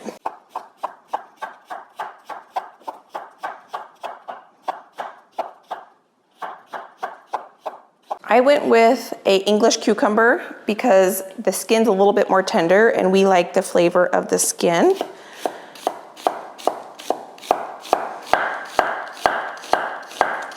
I think for this one small cucumber, I'm only going to dice up half this red onion and we'll use this for something else later. For the dressing for our cucumber salad, I want to go pretty simple because the rest of, well, the meat is going to have a lot of flavor. And I've got one other thing I'm going to add, which I'll share with you in just a minute. So I'm just going to grab some rice wine vinegar and I think some sesame oil, which we'll need for our beef, along with some salt. And I think what would be really good are some of my Korean red pepper flakes. So I'm going to grab those. So to make this, I'm just going to pour some rice wine vinegar on the top. Whoop. Good amount of sesame oil. Korean red pepper flakes. I'm gonna not pronounce it correctly. I think it's pronounced gochugaru. I can link these down below. So I'm gonna add a little bit of salt here. And that is basically our cucumber salad that we're gonna top our bowl with. And I'm gonna put these away. I started cooking with these Korean red pepper flakes probably about 3 or 4 years ago now. And I found out about them by watching June on Delish. She cooked with them all the time. I bought them and they are amazing. The awesome thing about them, especially if you like chili and pepper, but there's people in your family that doesn't like a lot of heat, you get really good flavor from the Korean red pepper flakes, but not a lot of heat, which is good because not everybody in my family loves heat like I do. And I can always add extra heat to my own bowl and I can just have good pepper flavor in the dish without the heat. So I'm gonna mix this together. I'm gonna pop this in the fridge. I'm gonna let this kind of marinate and pickle just a little bit. I'm gonna give it a quick taste test. I can smell the sesame oil. I love the smell of sesame oil. Oh yeah, that is so good. Now, if I was topping this on something where I wasn't gonna put so much sugar in the actual beef, I would probably add like 2 or 3 teaspoons of sugar to this, but you will see that the beef's gonna have quite a bit of sweetness. So you're gonna want kind of that acid bite to counterbalance the sweetness of the beef. So in the fridge this goes, and let's get going on the protein. And I can put this away. We need the sesame oil, so I can keep that out. So this oil is pretty hot now. So I'm gonna go ahead and add 1 pound of ground beef to our skillet.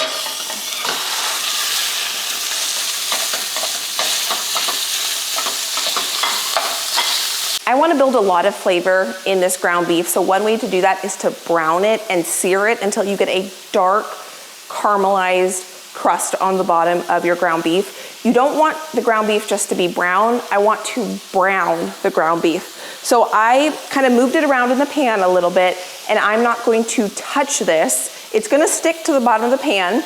That's okay. Once we get that beautiful caramelized brown sear, it's going to release from the pan, and then we can stir it. So for now, I'm just going to set my spatula down so that I'm not tempted to mess with this. I can season this beef though at this point, so I'm gonna add just a little tiny pinch of salt because I'm gonna add soy sauce, so we'll be able to adjust the seasonings as we need. It's easier to add more than to take away. Now I'm gonna add some black pepper. And then we're just gonna let this sit. If I go to stir a lot of this right now, it is stuck to the bottom of the pan, so I'm just not going to touch it until it releases.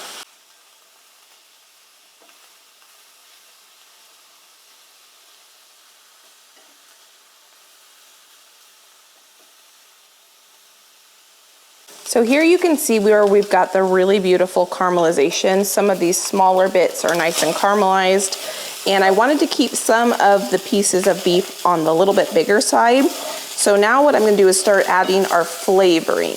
So the next thing I have here is some homegrown garlic scapes, which is basically the flowered part of garlic that tastes like garlic. It just happens to be green. I just harvested that. We're gonna cook that for just a minute.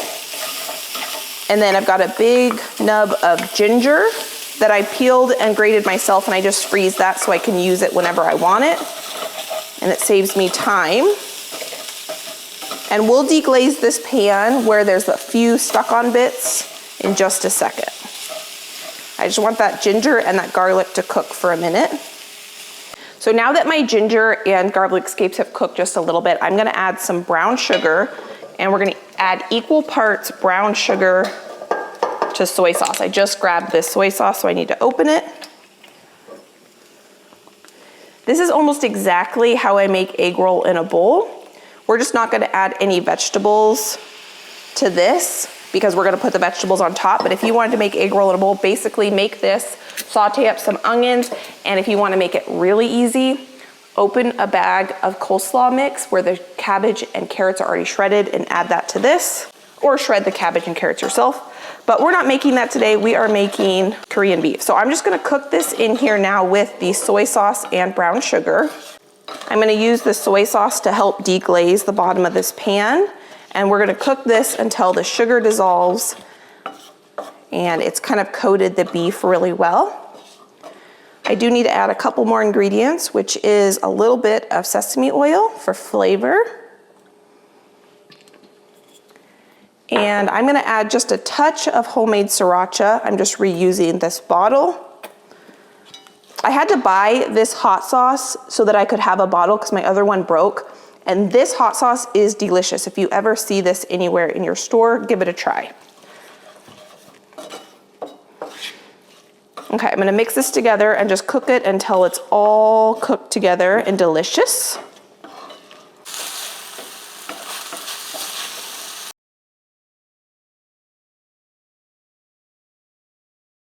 Delicious.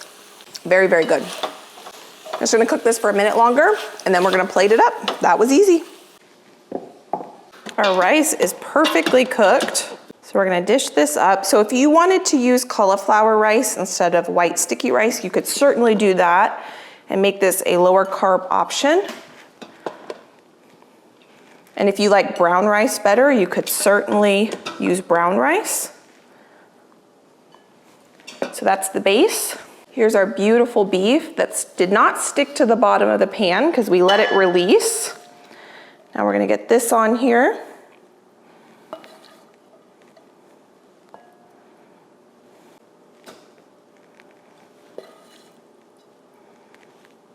Top it with our cucumber salad.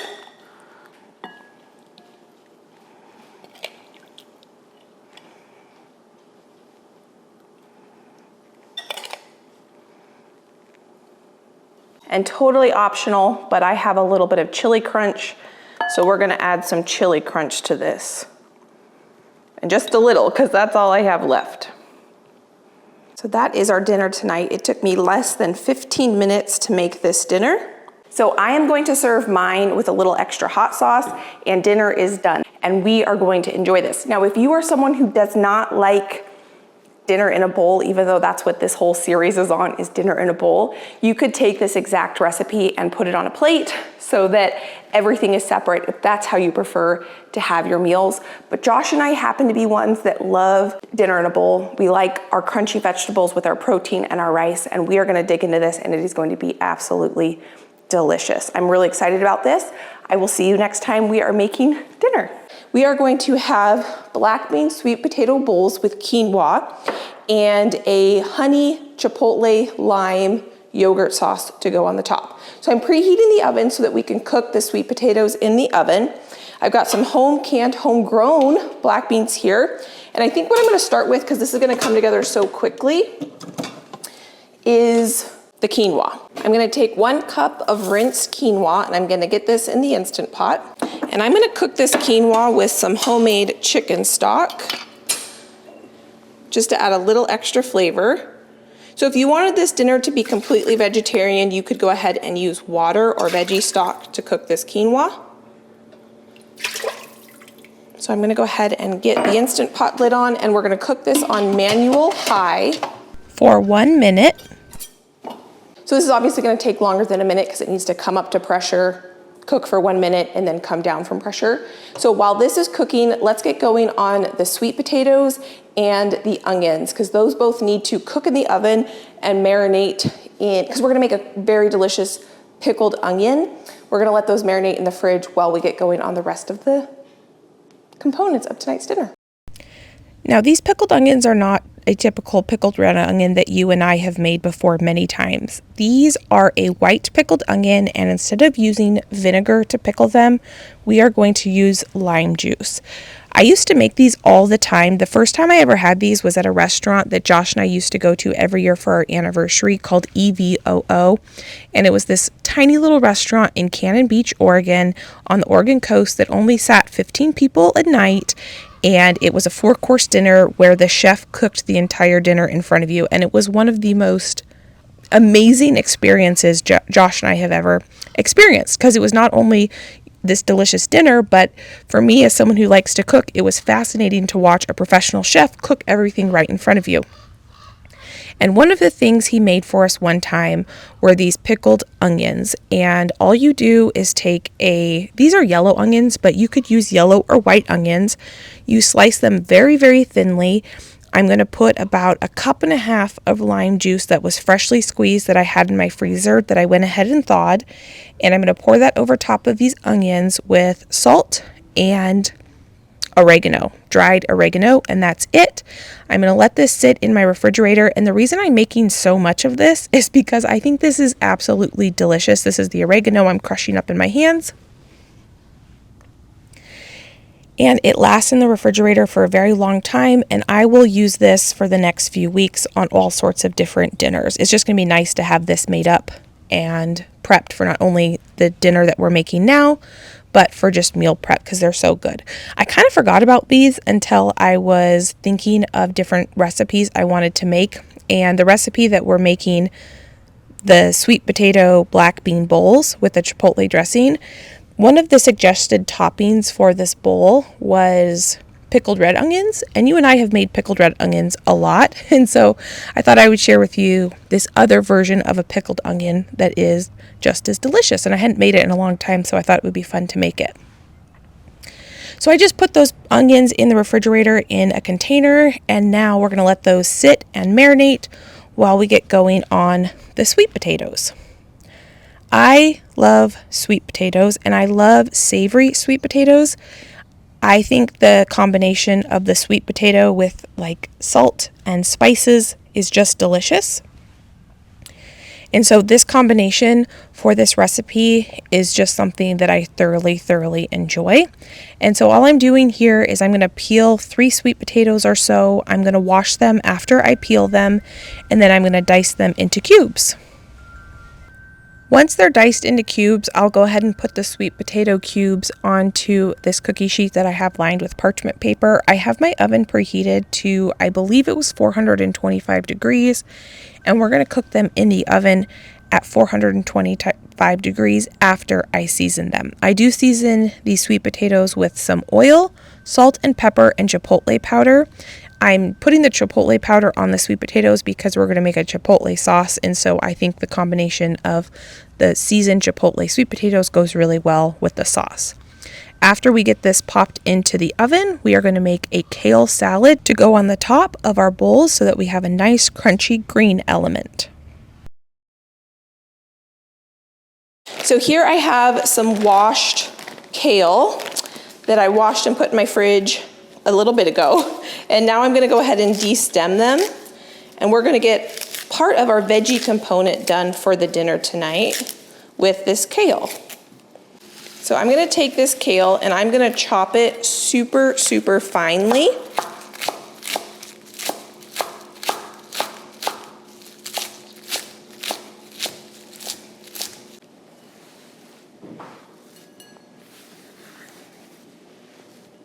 Now that I have my kale chopped, what I'm gonna do is take my lemon juice and put my lemon juice on top of my kale before I put my oil, because what that's gonna do is it's gonna help tenderize this kale. So I learned this trick from the same chef that I learned how to make those pickled onions that we just made. We used to go to a restaurant every year for our anniversary called EVOO on the Oregon coast. And he is where I learned the beauty of a really good high quality olive oil and how to make those pickled onions and this trick. It was a cool restaurant. They just sat 15 people. Sadly, it's no longer there. They closed in 2022. And it was just so cool because it was like an experience. It was a 4-course dinner that they cooked all in front of you.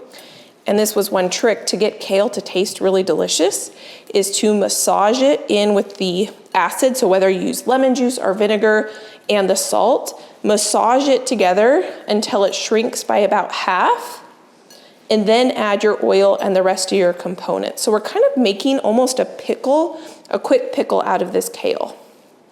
So that looks good. So I'm gonna go rinse my hand off. And now I wanna finish out this dressing. So I'm gonna add some onion powder, chipotle powder, which is kind of the theme of this dinner, some cumin, some coriander, and then a high quality olive oil. And we're gonna mix this together. I have a little bit of cilantro from the garden that I already pre-washed and happen to have in my fridge. So I'm gonna go ahead and add that into this, because I think that would be delicious. I wanna give this kale a little taste test before I call it good.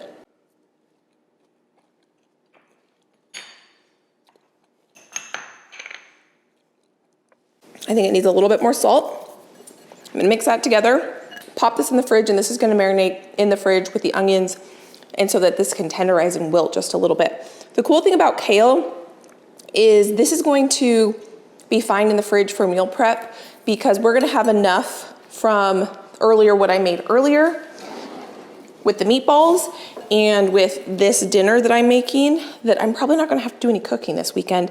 And kale is gonna sit just fine in the refrigerator, even for a few days. Now, if you don't like kale, you could substitute cabbage for this if you wanted. If you wanted a crunchy green top that wasn't kale, use cabbage. But I would highly recommend giving this a try, because you might actually like kale if you prepare it like this. So in the fridge this goes.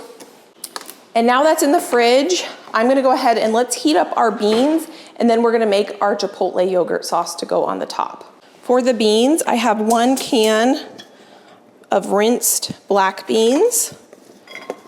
And these have been seasoned really well. When I can them with onions and chili, so they have a lot of good flavor. So I don't need to season them with salt or anything. I'm just gonna put them in here with that little extra chicken broth for a little bit of moisture, and we're gonna heat these through. I'm gonna put the lid on. While the beans are cooking, let's go ahead and make up our chipotle yogurt sauce. I have some homemade yogurt here that is absolutely thick and beautiful. And I'm going to just get probably about a cup of yogurt into this bowl. You could use, instead of yogurt, if you want to make this, you could use some sour cream or some Greek yogurt. That was salt. This is onion powder. I'm gonna add about 2 tablespoons of honey. And you'll see why we want about 2 tablespoons of honey in just a second. Now I'm gonna add some chipotle powder, some cumin, coriander, and probably 4 chipotles in adobo. Chipotles in adobo are jalapenos that are smoked, and then the adobo is a vinegar sauce that I absolutely love the taste, but it can be spicy, so that's why I like to cut it with a little bit of honey. I think honey and chipotle are one of my favorite combinations. And I'm just gonna chop this, because these are whole jalapenos. I'm gonna get these into our yogurt sauce. Now I'm gonna whisk this together.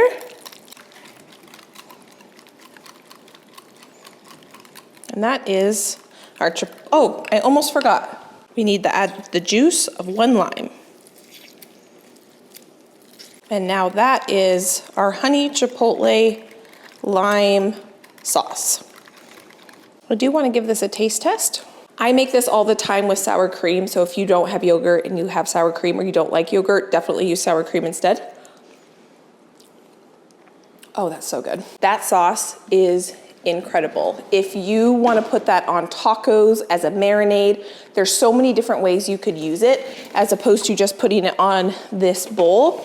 You can really adapt it to anything that your family might like. And if you don't like things quite as spicy as I do, you could add a few less chipotles. So now our sweet potatoes are done. Our beans are hot. Our quinoa is done. Put that over here. That's right at 10 minutes, so that's perfect. And now all we need to do is put everything together and make a delicious quinoa black bean sweet potato bowl. And that looks like it's cooked perfectly. So now it's time to build our bowls. We have our 3 components we just made, our honey chipotle lime sauce, our pickled onions, which have wilted down. I have another big thing of onions in my fridge this size because I made so many of them and we will eat them. Our kale, you can see how much that shrunk down, and that is gonna be so good, served on top of our quinoa base. So I'm gonna start with quinoa on the side here. Now I'm gonna go in with some of our black beans.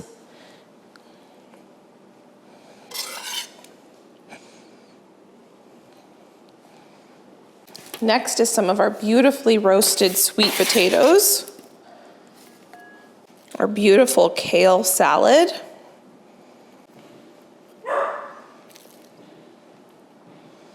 With lots of cilantro. One of my favorite ingredients are pickled onions, which you could use red pickled onions if you wanted as well, but I haven't made these in so long. I thought these would be really good with this dinner.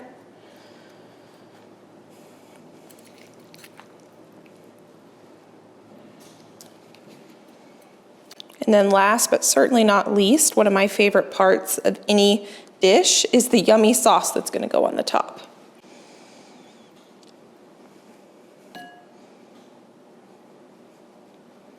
Now, if you wanted to make this vegan, you could use a vegan yogurt, or you could just leave that part out altogether.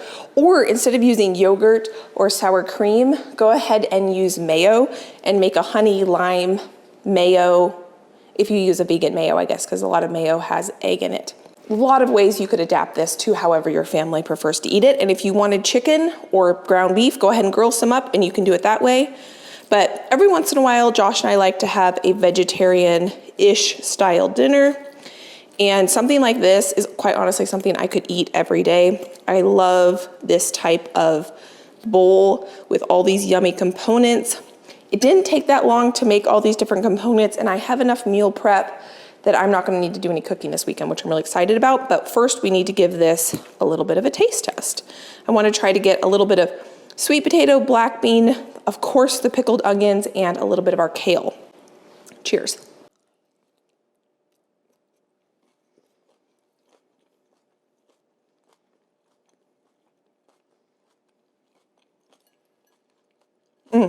Going in for a second. Those chipotles have quite the kick to them, and so they really counterbalance with the sweet potato really well. That is so good. I thought that that was not going to be my favorite, but that bowl right there just might be my favorite. Today we are doing a week of casseroles. I don't know where you live, but where I live, it's just starting. I saw the first leaf fall and it's starting to feel a little bit like fall. I don't know if I'm quite ready for it, but I am ready for some really comforting meals. And so that's what we are going to be doing this week. All of these recipes will not have condensed soup in them, and my garden is still producing like crazy. It's actually just starting to ramp up. Where I live, tomatoes and peppers and things don't really ramp up until the very end of August, beginning of September. So we are going to be focusing these recipes based on what is still coming in from the garden. We are going to be making 4 recipes. I'm not sure what order I'm going to be making these recipes in. So down in the description box, I will not only link the written recipes, but I will link timestamps. So if you want to go to specific recipes, you can do that. So the first recipe though is chicken pot pie with cheddar biscuits, which I think sounds absolutely incredible. And I have all the veggies coming in out of my garden, so we can use those. Except for frozen peas. I don't grow peas in my garden because they take up too much space. So here I have some oil in a pan, and we are actually gonna make chicken for tonight's dinner, plus one of the other recipes later in the week needs chicken. So I'm gonna go ahead and make twice as what I need today so that I don't have to make it next time I need it.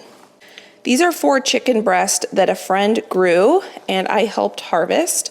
And what I'm gonna do is season them on one side with salt and pepper. Nothing super fancy here. And then I'm gonna put these chicken breasts seasoned side down in my pan.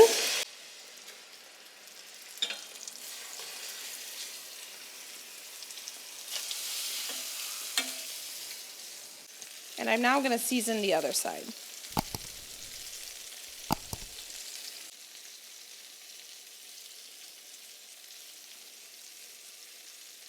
I just went out to my garden and harvested some onions and some carrots. And we're gonna go ahead and get these chopped up next.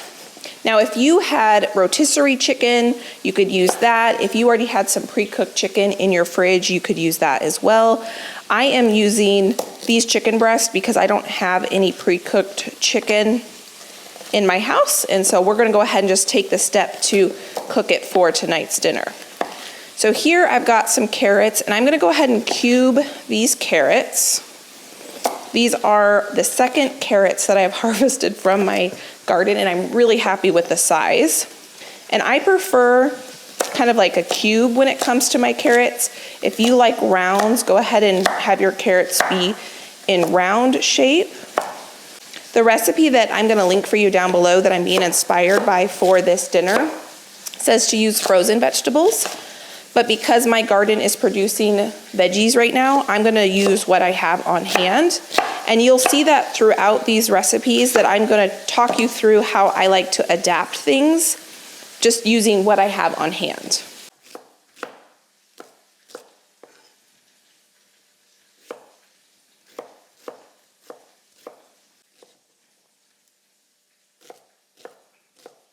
This is some butter with homegrown garlic in it that I mix together and I keep in the freezer. So when I need garlic and butter, I already have it mixed and ready to go for me. So I'm just gonna get a piece of that ready for our dish.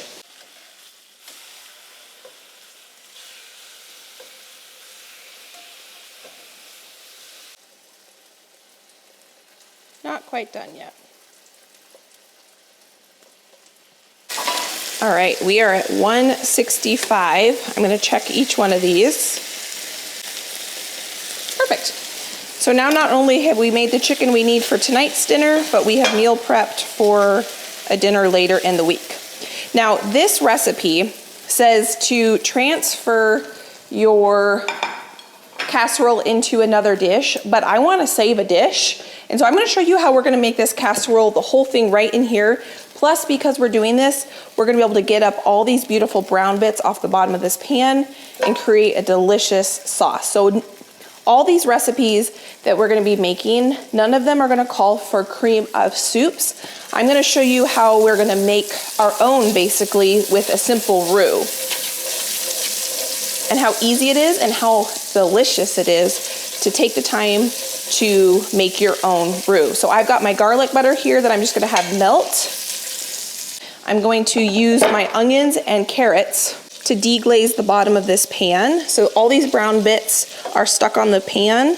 Those brown bits are all about flavor, and it's one of the reasons why I generally don't use any sort of traditional non-stick pans, because the parts that stick onto the bottom of the pan like that create delicious flavor. Now, I do use carbon steel and cast iron, which naturally become non-stick, but they will get those brown bits as well. And we're gonna use our vegetables to deglaze the bottom of this pan. You can use vegetables to deglaze the bottom of your pan, or you can use broth or milk or wine. And these brown bits are just gonna create a ton of flavor. And the moisture from the onions, I just had an escaping onion, is going to deglaze this pan. So I look at these stuck-on bits as actually a good thing. And it's not gonna be hard to clean later because we're using these carrots and onions to basically help clean our pan. I never, ever, ever waste these brown bits. Unless I burn them, which happens sometimes. To help the onions sweat down a little bit, I'm gonna go ahead and season our vegetables now. I'm not adding our peas yet because I wanna add those at the very end. And I think what I'm gonna go ahead and do is we are gonna preheat our oven to 400 degrees because we're gonna finish our casserole in the oven and we're gonna bake our biscuits in the oven as well. But we're not gonna make the biscuits until our filling is all made up. This is probably gonna take a few minutes to cook down, and in that time, we'll let our chicken rest before I cut into our chicken. So here you can see that the onions are nice and soft and we have got everything released from the bottom of the pan. So now we're gonna go ahead and make our sauce. I've got flour here and we're gonna cook that for about a minute or two. I still need to cut the chicken, but I was working on kind of cleaning the kitchen a little bit.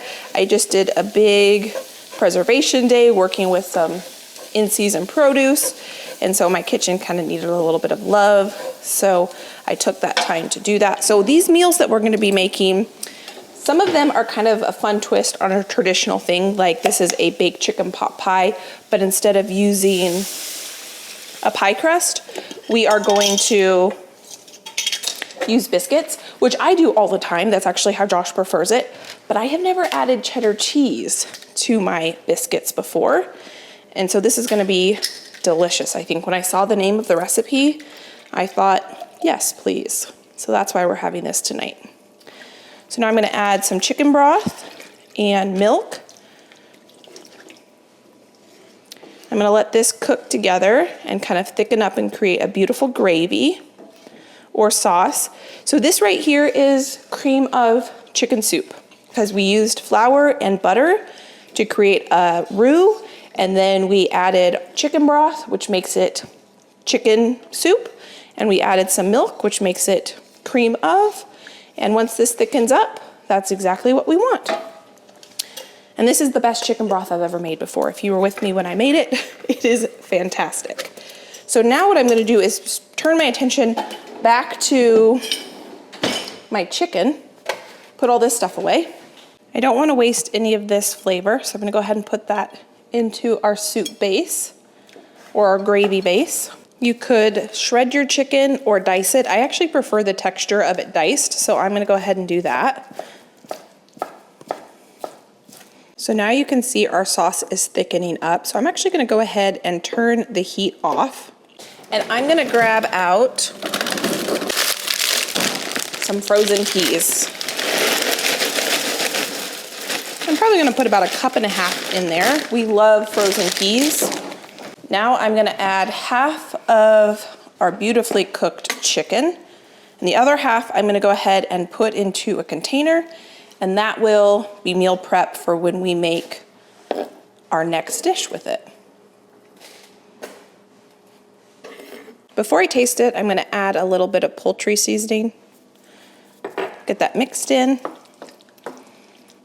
Oh, that smells so good already. As soon as that seasoning hit that hot sauce, fantastic. Now, if I was making a pot pie, this would be too runny, but because we're gonna be adding biscuits on the top, it's perfect.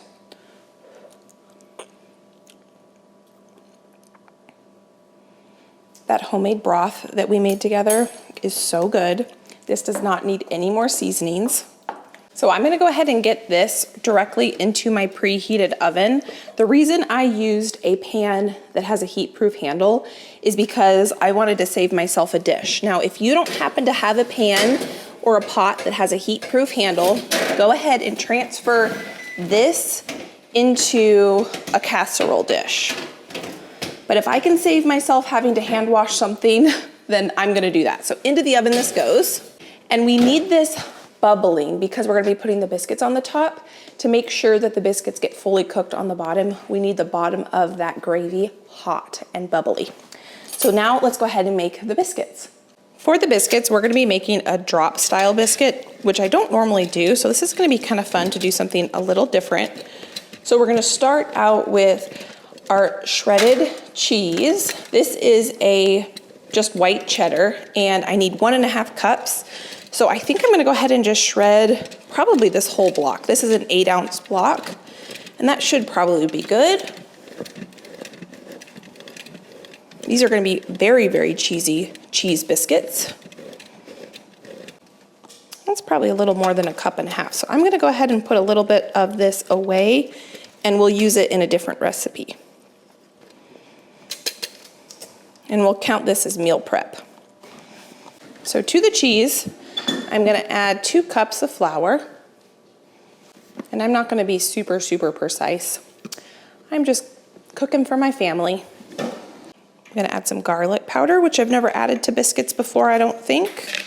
Some salt.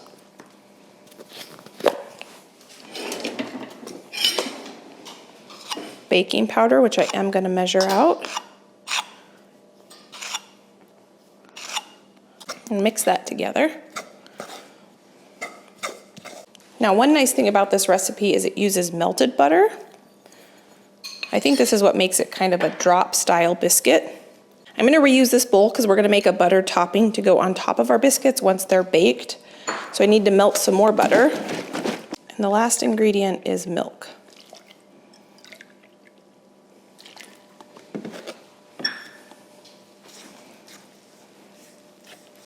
I don't think we want to overmix this. So I think we're going to call that good right there. My recipe when I make chicken and biscuits, I make the rollout kind, and this I have to say is a lot easier. So I'm just going to set this here and we're going to make the butter parsley topping to go on the top once the biscuits are done baking. So for the garlic parsley topping, I have some parsley I just harvested from the garden. I'm going to get this chopped up. It's already been washed and dried. I'm going to get this into our bowl that had the butter in it.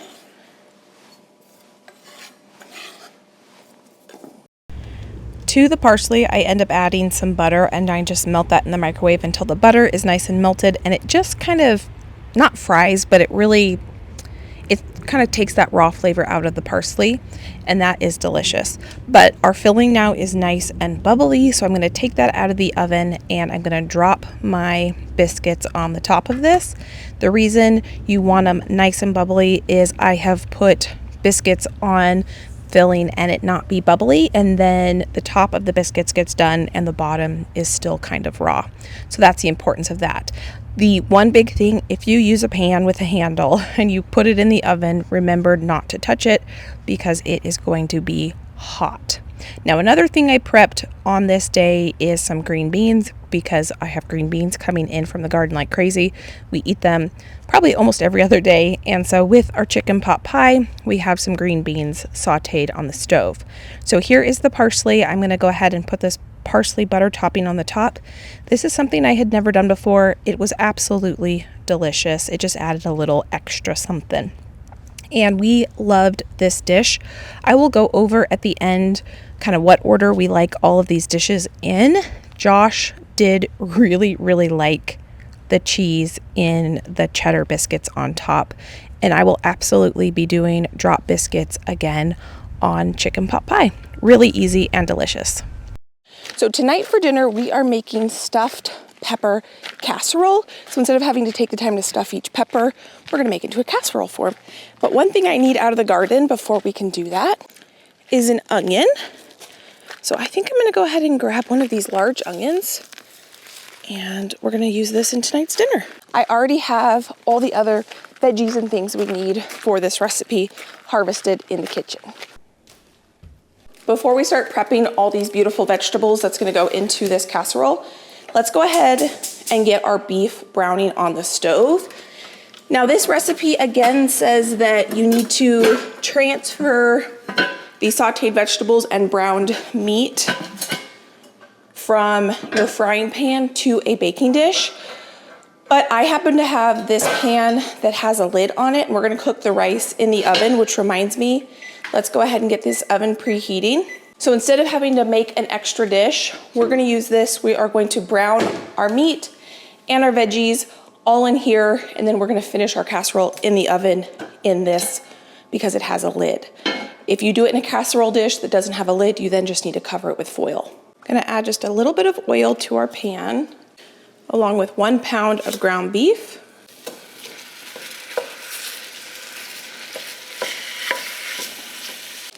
While our ground beef is browning, we're gonna go ahead and chop up our veggies.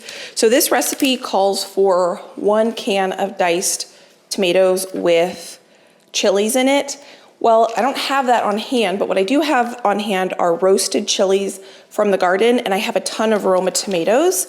I've used all my diced tomatoes from last year's garden.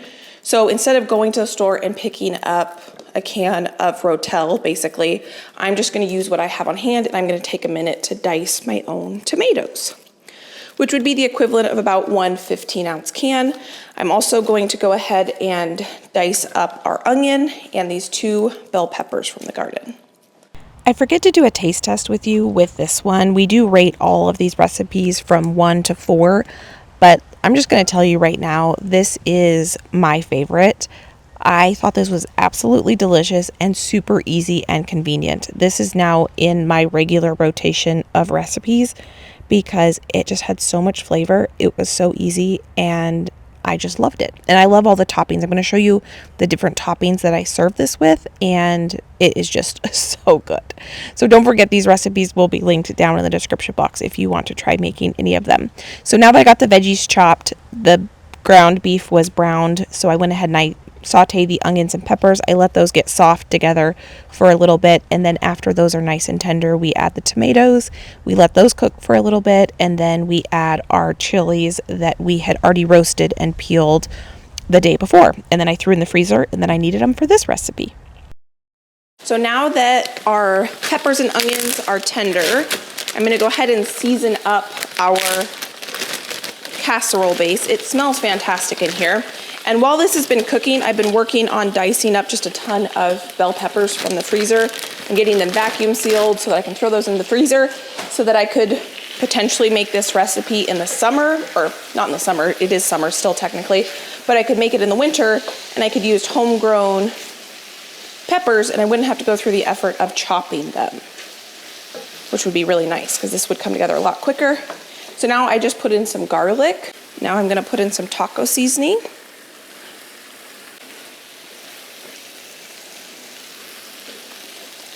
Now I'm gonna add my rice. So this is a long grain rice. We're gonna add 1.5 cups. The nice thing about this is it's all gonna be cooked right in the oven. I'm gonna add some broth. And a jar of tomato puree from last year's garden. Now I'm gonna stir all of this together. Now that this is simmering away, I'm gonna go ahead and get the lid on it. And I'm gonna transfer it into the oven.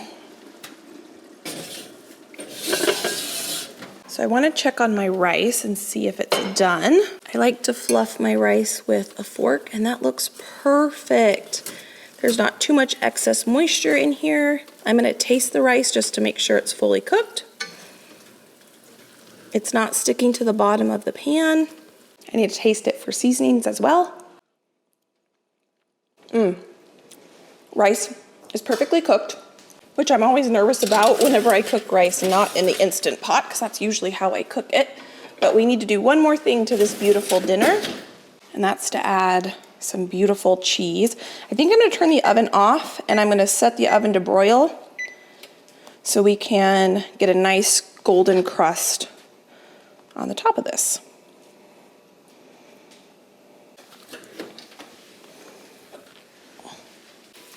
And there is dinner. So how I'm gonna serve this stuffed pepper casserole is with some homegrown pickled onions, some marinated cherry tomatoes, some sour cream, and some hot sauce. So in the time it took us to make this casserole, we also got 3 bags of peppers prepped, and I'm just gonna throw these in the freezer just like this. I never blanch my peppers. I know this is a little bit off topic, but I also got some cherries jarred up, and these are processing right now. When I'm in the kitchen, if I'm able to kind of get little other things done while I already have a cutting board out, or I have something baking, and I could get another project done like this, I try to get those types of things done. So I will see you back when we are going to make a chicken gnocchi Alfredo bake.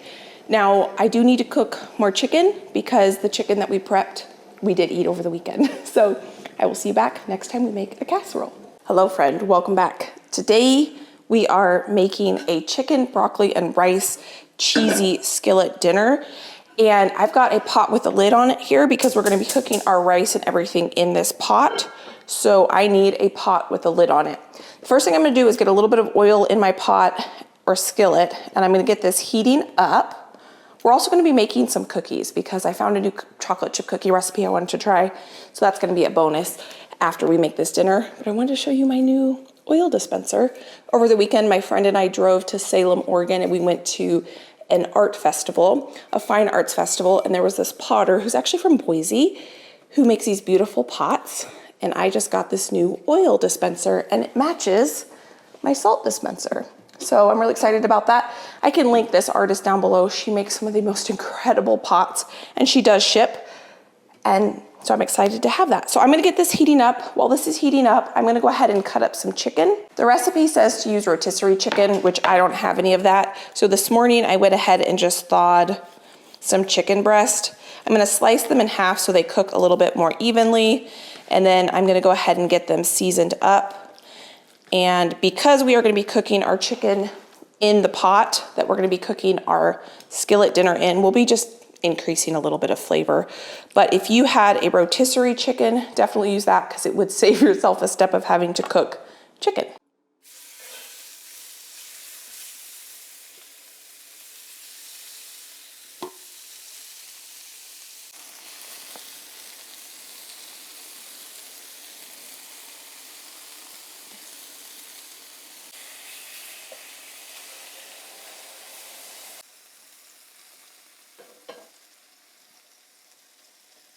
So I'm just checking the internal temperature of this last piece one more time. It was a little bit thicker, so it was taking a little bit longer to get to my temperature I want. And we are good now, so I'm gonna take that off. And of course, if you had a rotisserie chicken, you could skip this step entirely. One of the benefits of not skipping this step is you get this beautiful fond on the bottom of your pot, which is just pure flavor. And so we're gonna build flavor that way. But some nights, it's easier just to have a rotisserie chicken or some other chicken you've prepped in your fridge. But we are going to be able to build more flavor because we cooked the chicken in this pot. So I just added a little bit more oil. This was just some oil I needed to use up, and a little bit of butter. Oil for temperature, butter for flavor. And now I'm gonna add some onions. These are some onions I chopped up from the garden the other day and I didn't need them for actually that marinara sauce that I have sitting on the counter right there that I've not put away yet. And so I'm gonna use these onions in tonight's dinner. And I'm gonna add just a little bit of salt to that, and that's gonna help draw out the moisture of the onions, and we're gonna be able to scrape up those brown bits with the moisture released from the onions. Oh, it smells good already. So we're gonna let these soften and get nice and tender. And while these are softening, I'm gonna get our broccoli chopped up. And I think I'm gonna go ahead and preheat my oven, because while our rice is cooking, I will go ahead and make the cookie dough.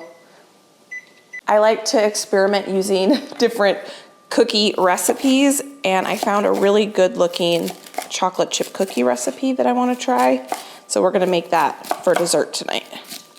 And this recipe is kind of like a chicken and rice casserole, except it's all made on the stove, which is kind of fun. Sometimes when it comes to dinner, I don't want to turn the oven on. But for dessert, I guess I'm willing to turn the oven on. So I'm just chopping this broccoli up pretty small. We need about 2 cups of it. I'm letting my chicken rest over here, and once it's rested for a little bit, then I'll cut it into small pieces as well. That looks like about 2 cups. I also need some cheddar cheese, so I'm gonna shred that up while our onions are cooking. So I'm gonna get my broccoli into my measuring cup and just see if we got 2 cups here. And that looks like I eyeballed that perfectly. I'm gonna go rinse my cutting board off. If I don't end up using all this cheese, I don't really want broccoli in my cheese. So I do like to shred my own cheese.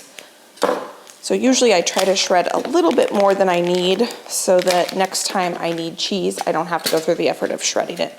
But I might use all this cheese for this recipe.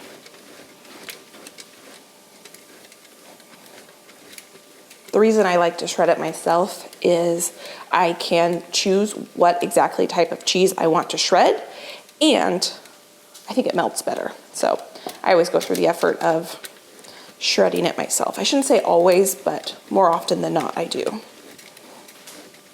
It already smells incredible in here. So to my onions that are now almost 100% cooked through and softened, I'm gonna add a little bit of garlic and let that cook.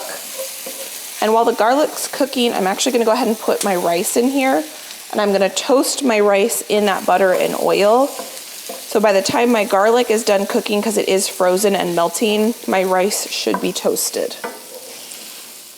I'm just gonna let that sit and kind of toast. So my rice has some toasty bits to it, which looks fantastic. So now I'm gonna add 3 cups of homemade chicken stock.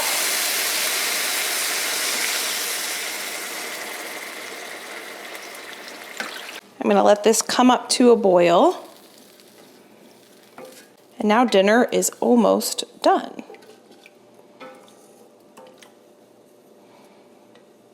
So while our rice is cooking, we're gonna go ahead and make our cookies. This is now at a simmer, so I'm gonna go ahead and put the lid on it, and we're gonna let this simmer for a few minutes while we make our cookie dough.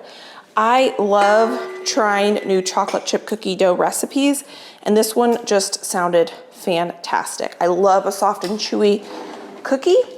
And one thing I liked about this recipe is you didn't have to use room temperature butter. You actually microwave the butter, so we don't have to brown the butter, but we do microwave it until just barely melted, but not hot, but still kind of firm.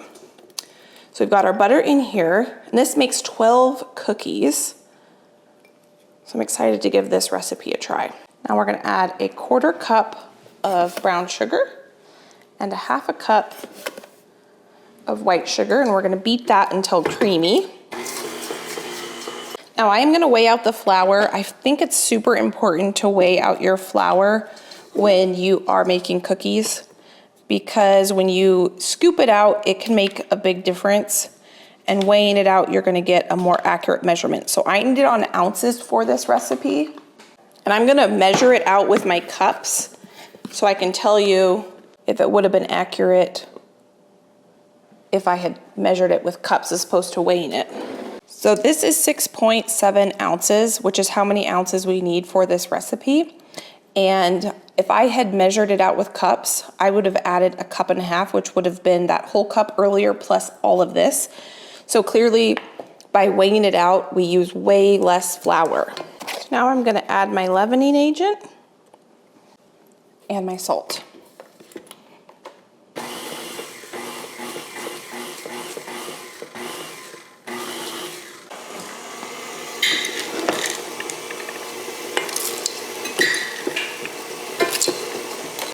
And that is our cookie dough.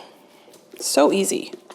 So in less than the time it took for our rice to cook, because it's still simmering away, we were able to get dessert made. Now we still need to cook it, but I'm gonna move this out of the way. And I'm gonna grab a cookie scoop, because we're gonna use a cookie scoop to divide these cookies out. Now the nice thing about this cookie recipe is we don't need to chill it or anything, which is always nice. Some recipes call for chilling your cookie dough to get a nice chewy cookie, and this one does not. So I always like when I can make it and cook it at the same time. So we're supposed to get 12 cookies. So I'm just gonna go ahead and scoop all these out, and then I'll go back and add cookie dough if I need to.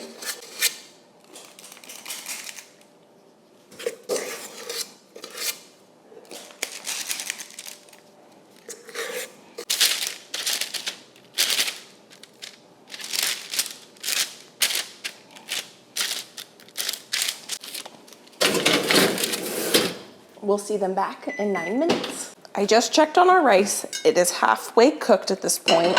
So now we're gonna go ahead and add our broccoli, and we're gonna have this finish cooking with the rice. And with the broccoli, we are gonna add some cream.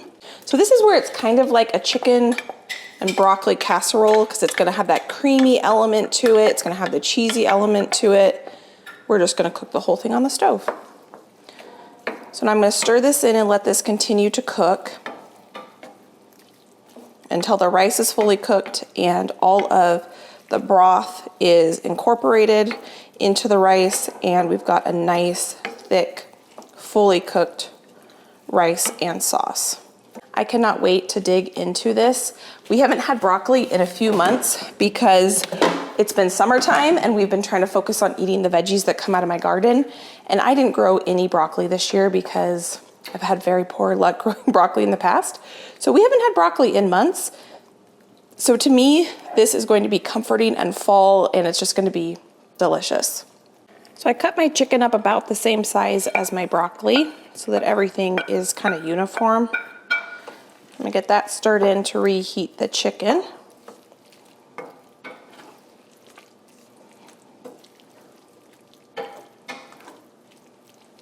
So the recipe's stressed multiple times. Do not overcook these. You want the top to still look underdone. And then we're gonna pound these on the counter. So we're gonna let them cool on that for just a second, and then I will cook the other cookies that didn't fit on this cookie sheet. And this is almost done. I do need to mix in my cheese now. That'll help thicken this sauce as well. Oh, broccoli and cheese and chicken and rice are just a perfect combination. So I just let this cook for a couple more minutes. I just let the cheese melt, so now let's give this a taste test. So I'm gonna go ahead and turn this off. Give it one more stir just to make sure that cheese doesn't stick. And now it's nice and thick, but it still has some movement to it. And you know what this reminds me of? An easier version of risotto. Almost like a broccoli and chicken and cheddar cheese risotto. If you've ever made risotto, it can be a little bit labor intensive. And this is giving me a lot of those same kind of feels, but just a lot less work. Let's go ahead and give it a try. And then it's been 2 weeks since we've started this One Pot Wonder series. And I'm gonna have to think back on the 2 that I made, or the 3 that I made last week. And we're gonna have to rate them in order from our favorites.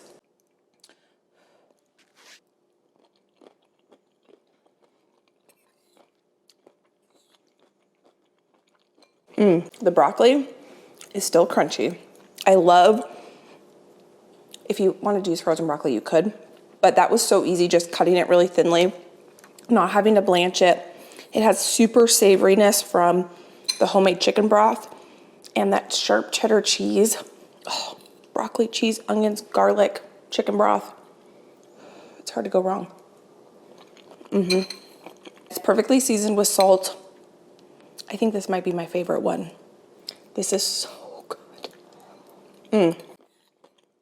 So this is boiling. So I think what I'm gonna do is I'm gonna go ahead and get the noodles into that boiling water. I just washed out my pot, and I think what I'm gonna do is take my own advice.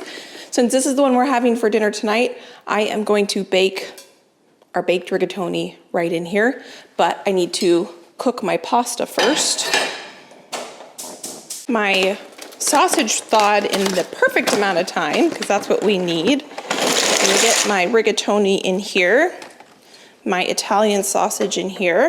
This is sausage that I purchased from a local farmer, and it's a pasture-raised pork product, and so it's pretty lean. That's why I didn't drain the grease off, because I just didn't put any grease or anything in my pan.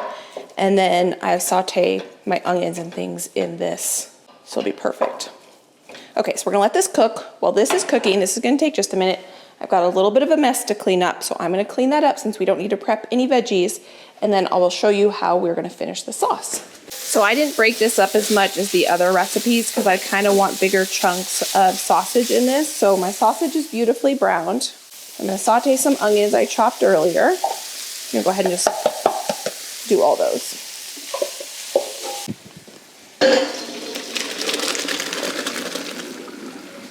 So now that my onions are nice and soft, I'm going to add my garlic, let that saute for a minute. I'm going to add my favorite part, which is our homemade marinara sauce, but you can use just whatever your favorite marinara sauce is. And we just need this to cook together for just a minute because this is already cooked marinara sauce. It doesn't need to, cook down into a thick sauce. It is perfect just the way it is. But I do kind of want the sausage and onions and everything to kind of marry together.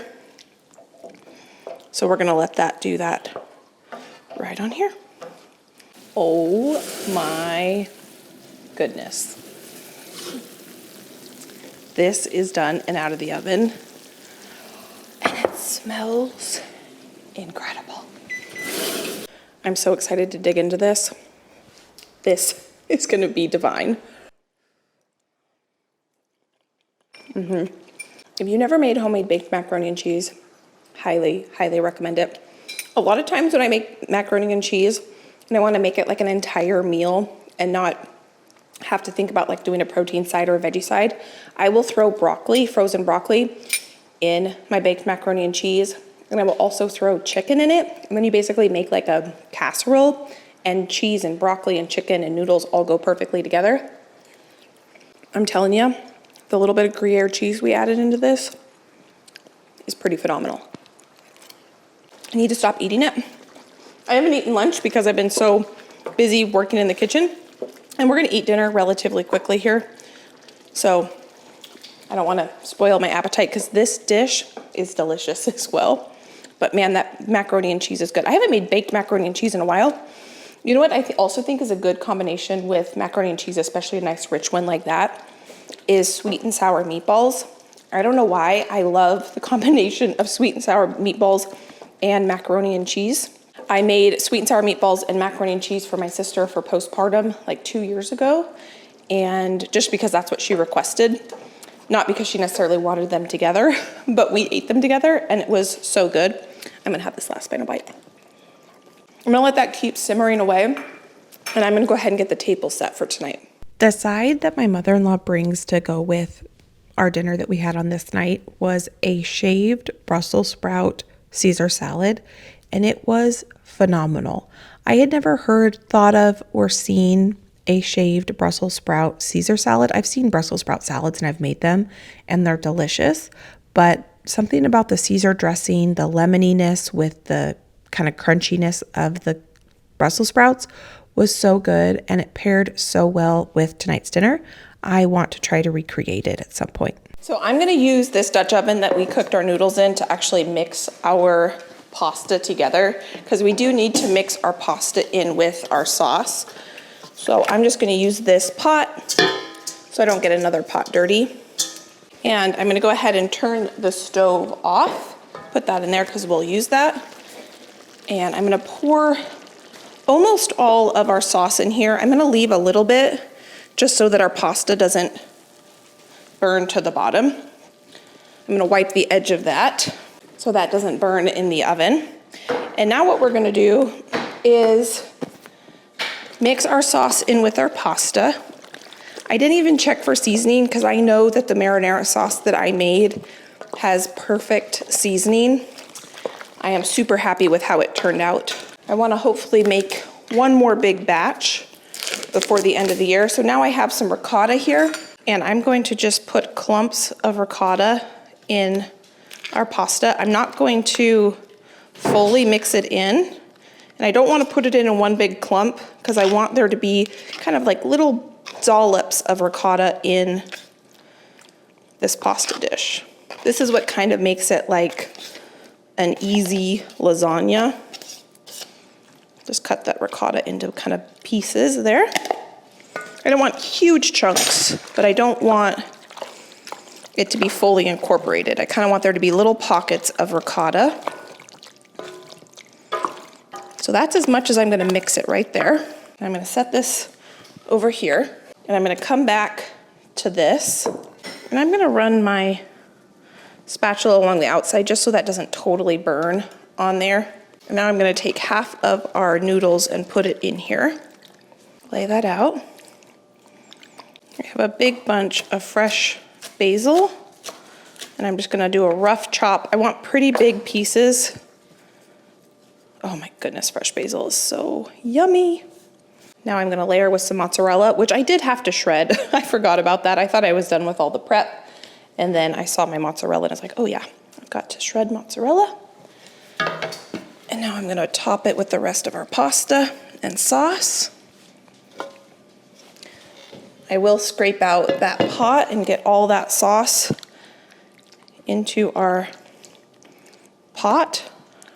See how there's it's kind of mixed in, but there's still little pockets of ricotta.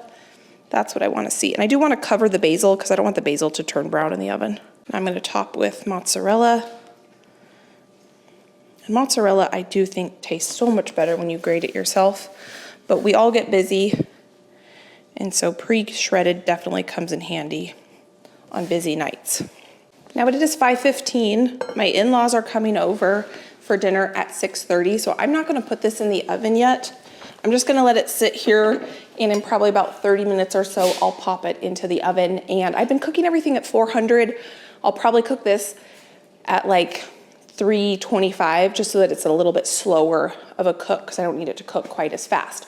I realized what I did. I thawed out 2 packages of chicken instead of 2 packages of sausage, but I think it'll be perfect and ready to go for us by the time we need that sausage. So I am bringing 3 of these baked pastas to loved ones, and tonight for dinner we are going to have the baked rigatoni, kind of like the easy lasagna, because that's what Josh requested. And we have some grandparents coming over for dinner, and I thought that's what they would like the best. So the other 3 recipes, I text some loved ones and just said, which ones do you want? And so those are gonna be dropped off to them today.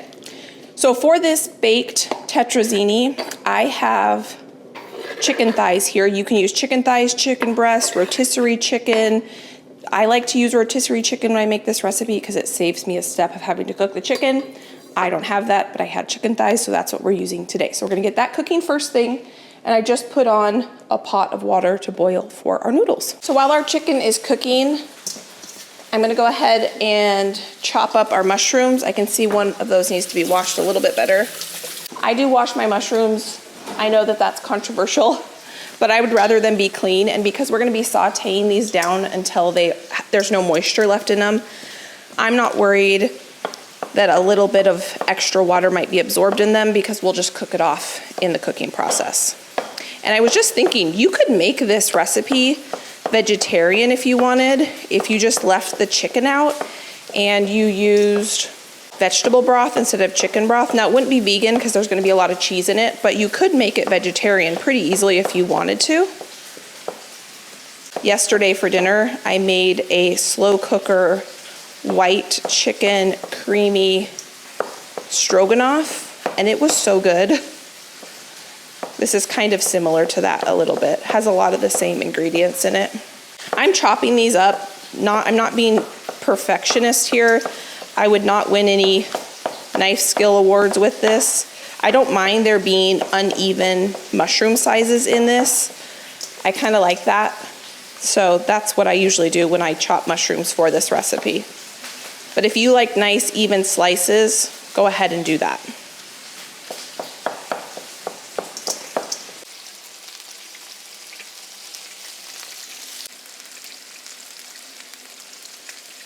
So now we are officially done with the veggie prep. So I'm gonna set this here. Our water is boiling. I'm gonna need to add a little bit more water for the next one, but I think we can get away with this amount of water for these noodles. And again, I'm gonna cook them for a few minutes less than the package says. And Josh is gonna be dropping these baked pastas off at our loved ones' houses this evening. And on the way, I asked him if he would pick up a couple packages of salad mix so that the people that are getting these dinners tonight don't even have to think about a side. And then my mother-in-law, she's the one that's coming over for dinner tonight. She is gonna be making our veggie side. I don't know what she's making. She asked which pasta we were having for dinner, and then she was gonna match the veggie with that pasta. So I'm really looking forward to that. So I'm gonna let this cook here. Our chicken is cooking away. And now our pumpkin pasta is done and ready to come out of the oven. It is bubbly and delicious. Oh my goodness.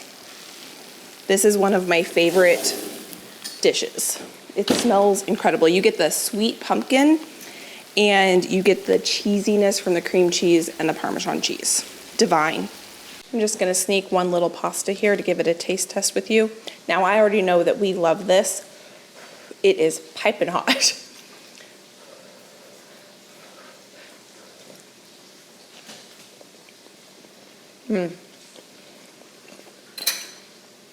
Garlicky, creamy, cheesy, savory with the pork. You can use sweet Italian sausage or spicy, however you like it. Make it, and your family, I think, will enjoy it. So my chicken is done. It's got some beautiful color to it. So I'm gonna go ahead and take it out of this pot because I don't want my chicken to get overcooked. So do you see all those beautiful brown bits? That's one reason why I like using pans that do stick, because that just builds flavor in our final recipe. So now I'm gonna add my onions and my mushrooms, and we're gonna use these vegetables to deglaze the bottom of the pan. You can use veggies, you can use broth, you can use wine, you can use water to deglaze the bottom of your pots and pans, and it makes cleanup a lot easier too. So one of the downsides of using pans that stick is they can sometimes be hard to clean up. But if you understand how to deglaze, even if you're not gonna use those brown bits in a recipe, still deglaze your pot so that when it comes to cleaning, it'll be a whole lot easier. So I think my noodles are now done. I'm gonna add a little bit of salt to our mushrooms and onions. That's gonna help draw out the moisture, and they'll deglaze the bottom of my pan a little bit better. Now that's taking a little bit longer than I'd like. The bottom of the pan's getting a little dark. I don't want it to burn, so I just turn the heat way down, and that way it doesn't burn on me. And now I'm gonna go ahead and get these noodles out of the pot. What is your favorite kind of noodle? My favorite is spaghetti and rigatoni. Those are my two favorite. But I'm starting to fall in love with Orzo. I've been making a lot of one-pot wonders with Orzo because it cooks so quickly. And I also have been falling in love, I don't know the name of it, Didelitelli. It's a tiny little tubed pasta that's short. It's only probably about a 1/4 inch thick. I used it for the first time making a pasta salad, and it was delicious. I'm gonna get my spider here to get the rest of these noodles out of here. And I think I'm gonna go ahead and probably just start with a fresh pot of water for the next 2 recipes.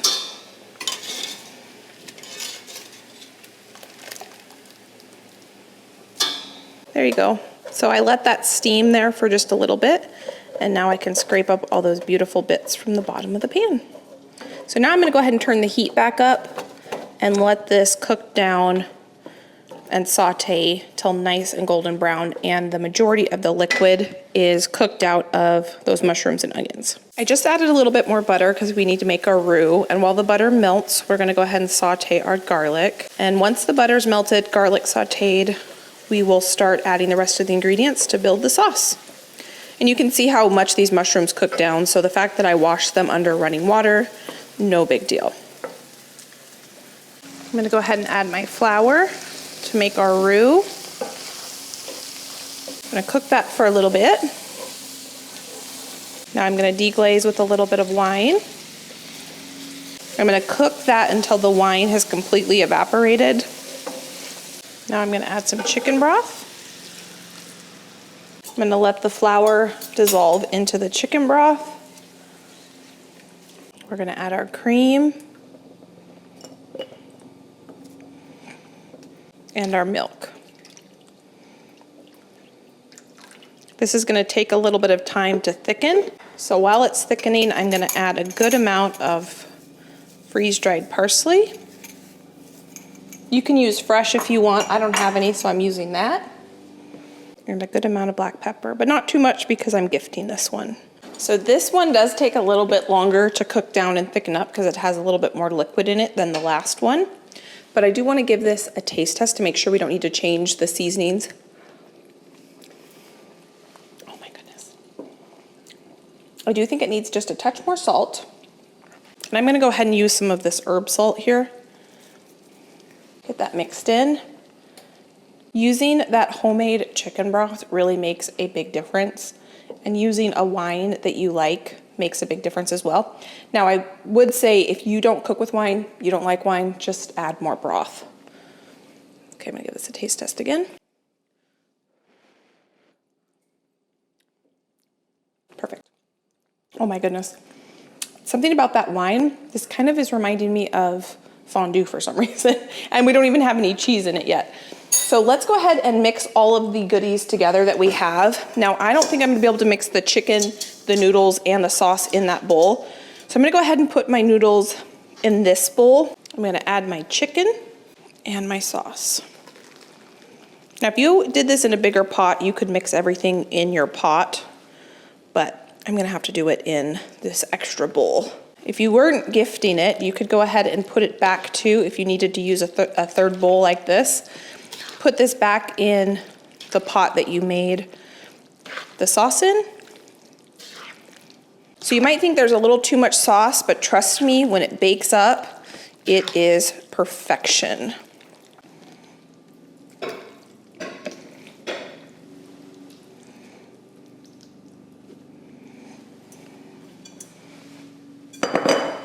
I will scrape that bowl out to get all the goodies, but I'm just going to take a second to kind of nestle this noodles and kind of evenly distribute the chicken and mushrooms. Now I'm going to top this with Parmesan cheese.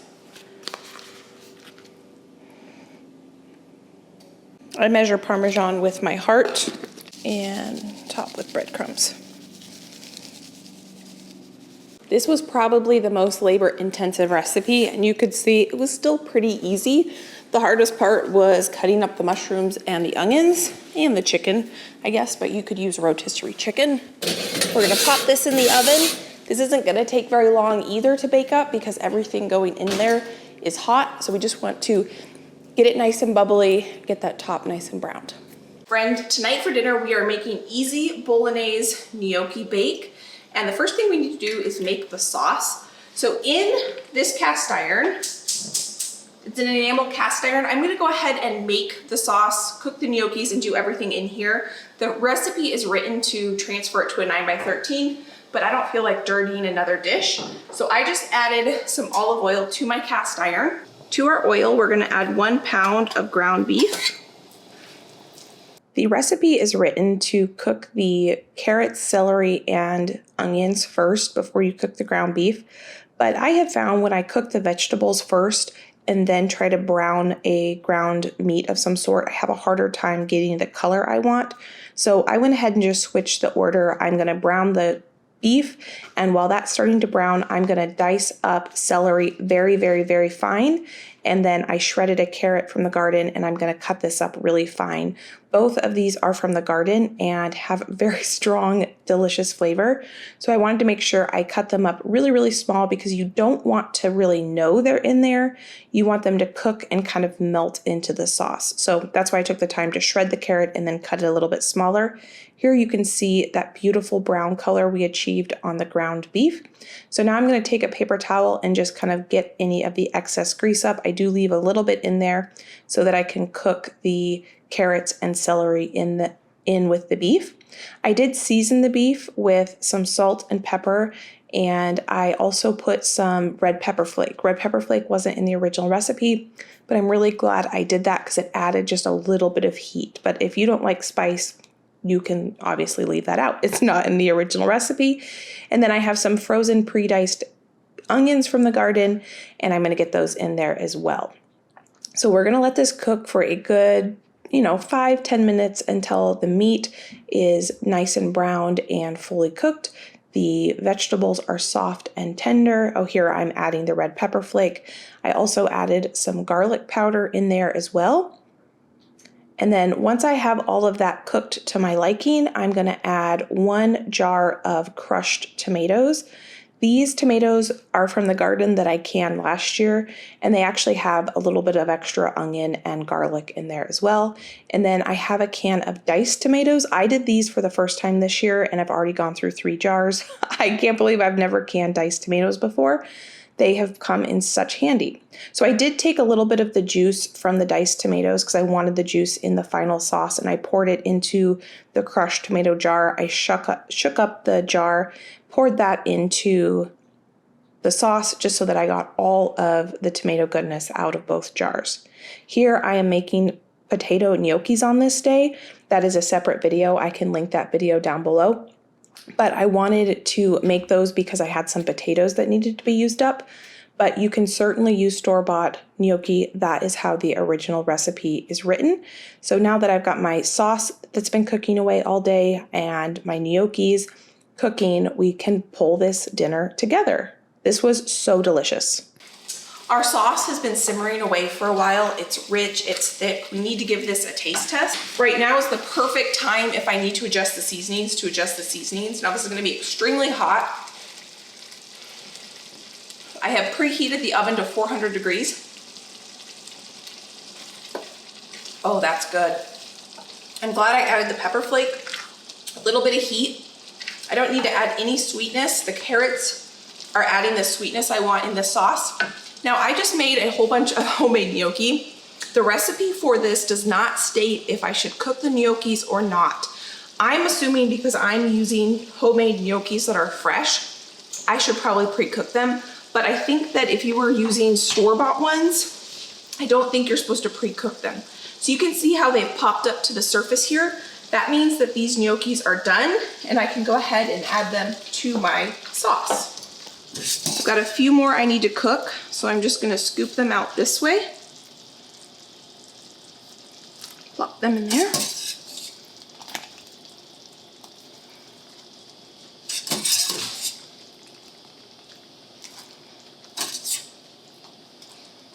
I'm gonna stir my gnocchis into my sauce, and then we've got one more ingredient we're gonna top this with. Actually, it's 2 ingredients.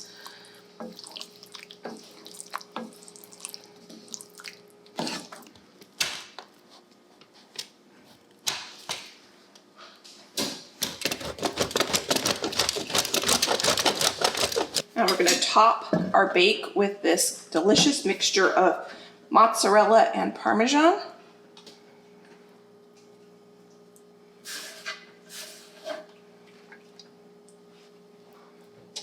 Because my oven's preheated, I can get this right into the oven. We're gonna bake this until the sauce is bubbly and the cheese is golden brown. Everything in here is already cooked. So we're just looking to get everything combined, the flavors bubbly and the cheese golden brown. This smells so good. Oh my goodness, yes, perfect. Look at that.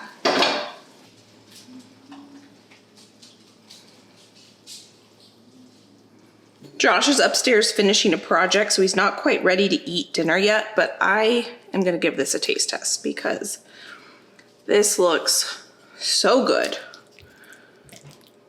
Fall is in the air, and this just feels so fall-like to have a warm dinner coming out of the oven with cheese, and it's ooey and gooey, and I think going to be delicious. This will scald the roof of my mouth off, so I'm gonna let this cool down, give it a taste test.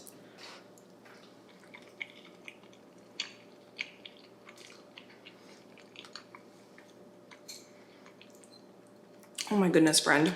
That bolognese sauce is the perfect balance of acid and sweet. I didn't add any sugar to that red sauce at all, but the carrots are from the garden, and so they are extremely sweet carrots. You can taste the savoriness of the celery. You don't taste celery, but you just kind of get that savoriness from it.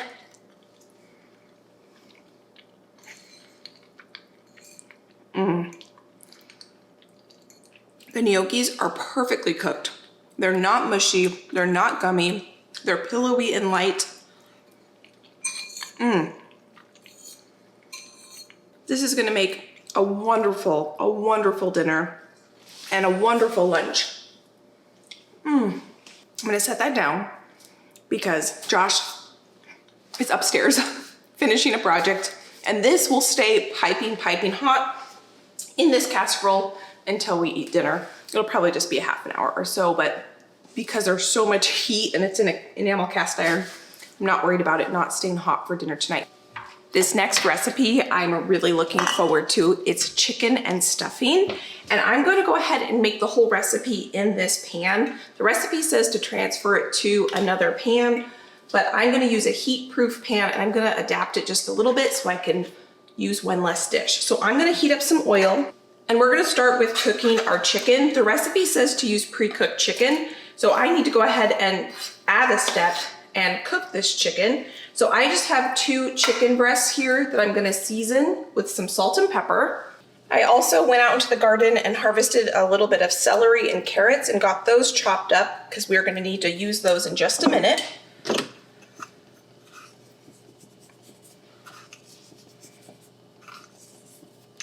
While our chicken is cooking, we need to make our stuffing mix. I have a box stuffing here. This is gonna be the top of this casserole. And I had my coffee out in the garden this morning, and it was so crisp and fresh smelling that is why I wanted to make this recipe for dinner tonight. So to our water, I'm going to add a half a stick of butter, and the recipe says to make the stuffing mix just as the recipe on the box says. So that's what I'm doing. I'm gonna bring the water and butter to a boil, and then we'll add our stuffing mix on top. I'm just grabbing out some of the other ingredients we need, and it looks like our chicken is ready to be stirred a little bit. This recipe would be perfect for a rotisserie chicken. If you had one or some leftover chicken that you had on hand, you could go ahead and skip the step of having to cook the chicken, but I didn't have any on hand, so I went ahead and got the chicken cooked. Now that our butter and water was boiling, I just poured my stuffing mix into the pot and I put the lid on, and we're gonna let that sit while we finish the rest of the ingredients. We need to make the sauce. So this is kind of like a chicken and dumpling or a chicken and a biscuit. You basically make like a chicken pot pie filling. The chicken's cooked, so I'm going to remove the chicken from the pan so we can saute the vegetables. And this is going to make the white sauce that we need for this recipe. So I just added some butter to our pan and our onions. Those onions are frozen onions, and so they will release some moisture as they cook along with the celery and carrot. So I'll be able to scrape up the brown bits on the bottom of the pan. That's just delicious flavor. We want to make sure we capture that.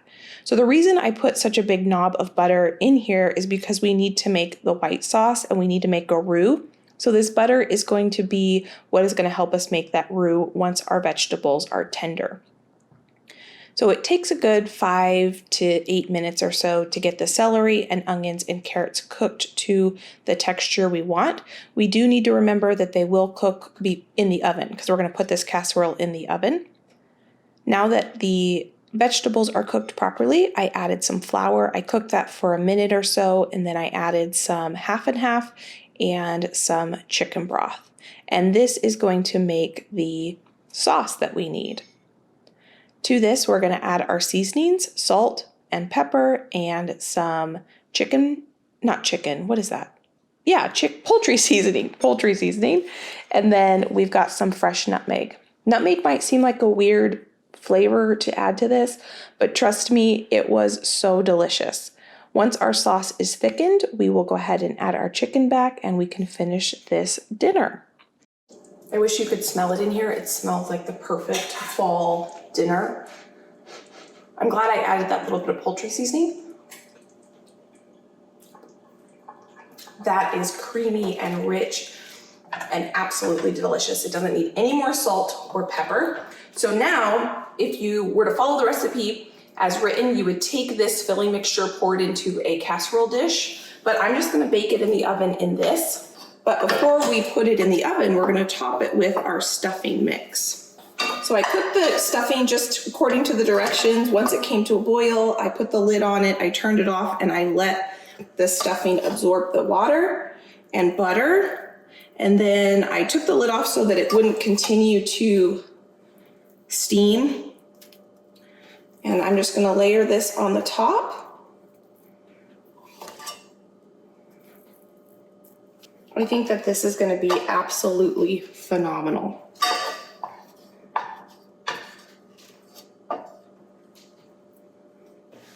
I have the oven preheated to 375 degrees, and I'm gonna take our pan, put it in here, and we're gonna cook it for 20 to 30-ish minutes until it's super, super bubbly. The sauce is gonna get a little bit thicker and the top is gonna get browned and a little bit crusty. It's been about 30 minutes. Oh yeah, it looks done. This is gonna be delicious. This was so easy too. I'm gonna go ahead and turn the oven off, and I'm gonna dish some up and give it a try. Oh, it's perfect. It's creamy, but not soupy at all. Can you see how nice and creamy that looks? It's not soupy. The texture looks perfect. I wanna get a perfect bite here.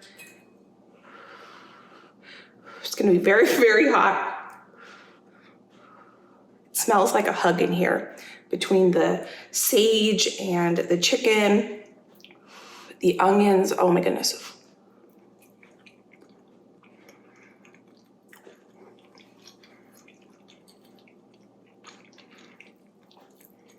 Friend, I'm not gonna lie, this is probably one of the most comforting things I have made in a while. We've been having a lot of things on the grill and a lot of summer salads, which have been delicious, but this just feels like a hug in a bowl, and it feels like the perfect thing to enjoy on this day.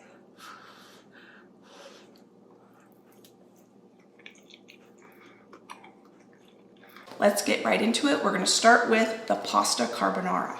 The first thing I'm gonna do is hit the saute button because we need to cook our bacon first. The recipe calls for pancetta, but I don't have pancetta, I have bacon. So you can substitute bacon for pancetta. Just know that bacon is smoked, so you're gonna get a little bit more of a smoky flavor than if you use pancetta. So we need 10 ounces of bacon. I'm going to slice this up into fine pieces.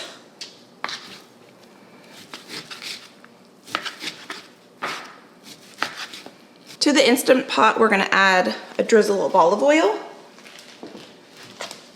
and our pancetta, or bacon in this case. And we're gonna saute this until it gets nice and crispy. I have the Instant Pot on the saute mode, and that is how I'm going to crisp up this bacon.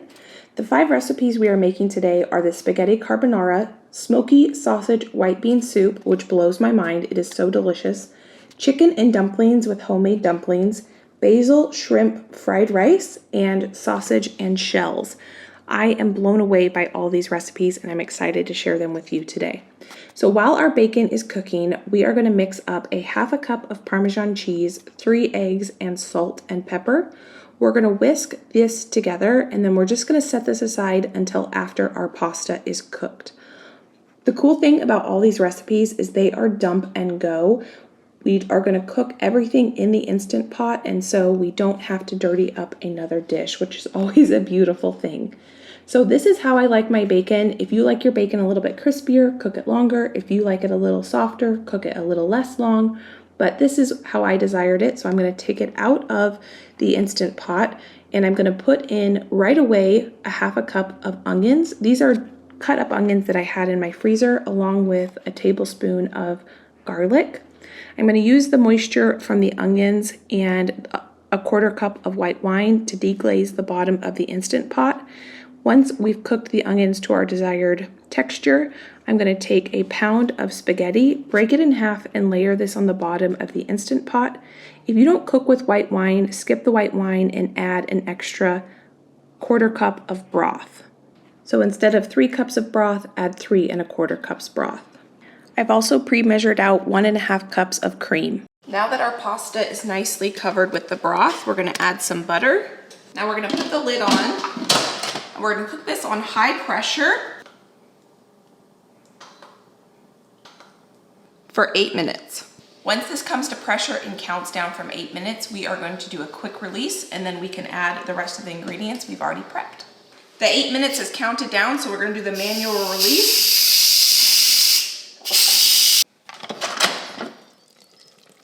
It smells incredible.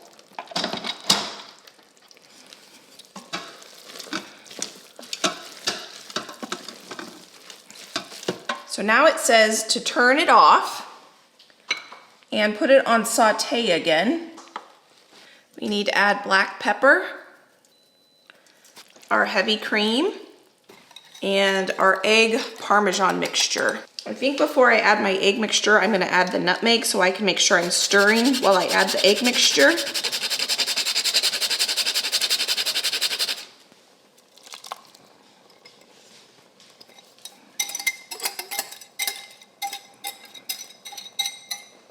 Now we're supposed to stir and have this saute for 2 minutes. Now that our sauce has thickened up and we've cooked the eggs, we're gonna add bacon or your pancetta, depending on what you cooked. I'm gonna keep some set aside so we can top it with the bacon, and I cannot wait to give this a try. If that doesn't look delicious, I don't know what does. Let's give this a try. You could top it with more pepper and cheese if you want. I think I want to give it a taste test just the way it is. My mouth is watering.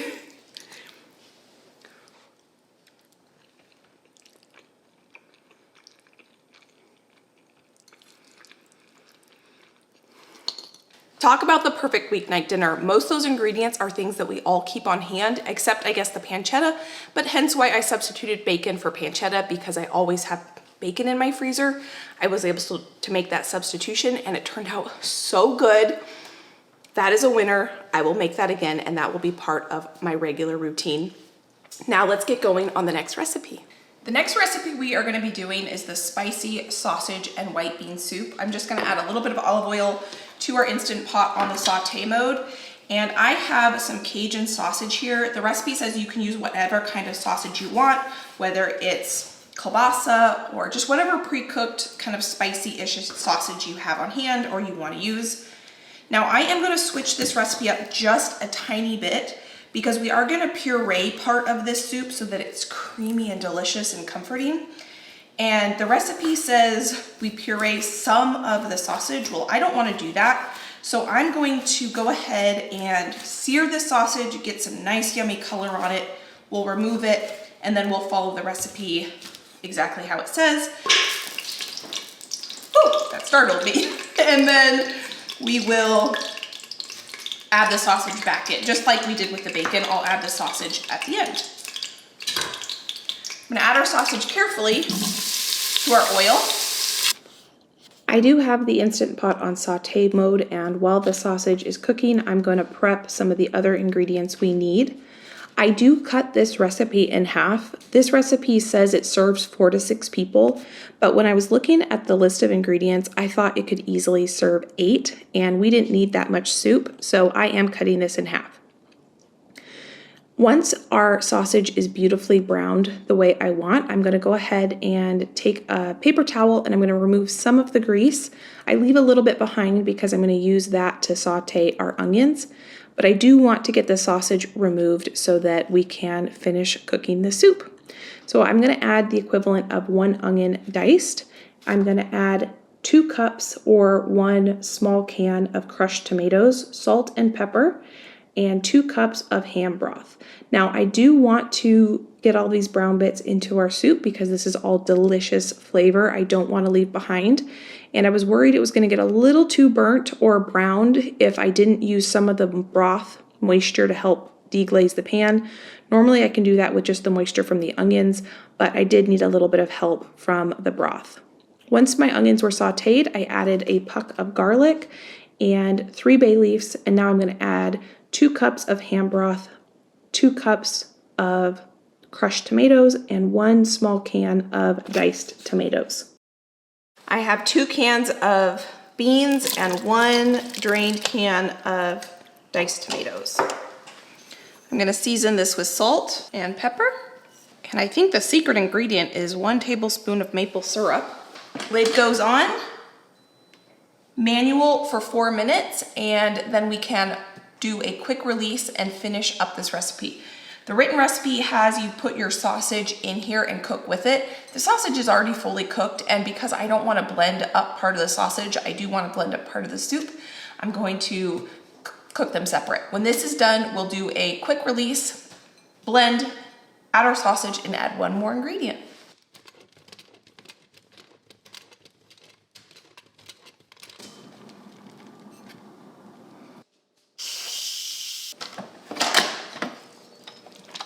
Oh my goodness. We need to fish out the bay leaves. I think I put 3 in there before we blend it with the immersion blender.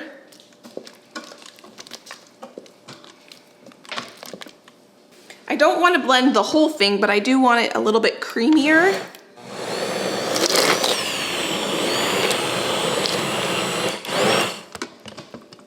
That's probably good right there. Now we're gonna add our sausage back in and cheese. I'm gonna leave a little extra cheese to put on the top. Stir this in and give it a try. I've never added cheese to a bean soup before, and I think it's brilliant. I think it's gonna add just an extra layer of yumminess. I'm gonna go ahead and top some with some cheese.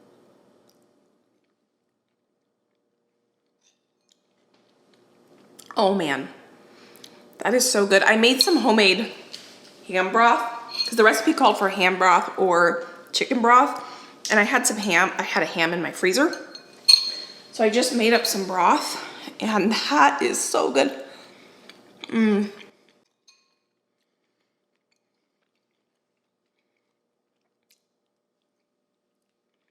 That is so good. I've never made a soup like this before. I'm gonna give some to Josh to try. I really hope you enjoyed all of those recipes. And if you are interested in seeing even more recipes, I will put a video playlist right here of doing freezer meals. So all of what we made today are made up the day in advance. But one way I like to save myself time and money is to take some hours out of a day and prep a ton of meals, throw them in the freezer so that I can have them on days I don't want to cook. So I'll put that right there for you. And I want to thank every single one of you who took time out of your day to enjoy watching these videos. I hope you enjoyed it.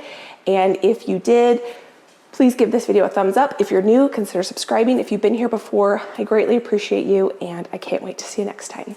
Bye, friend.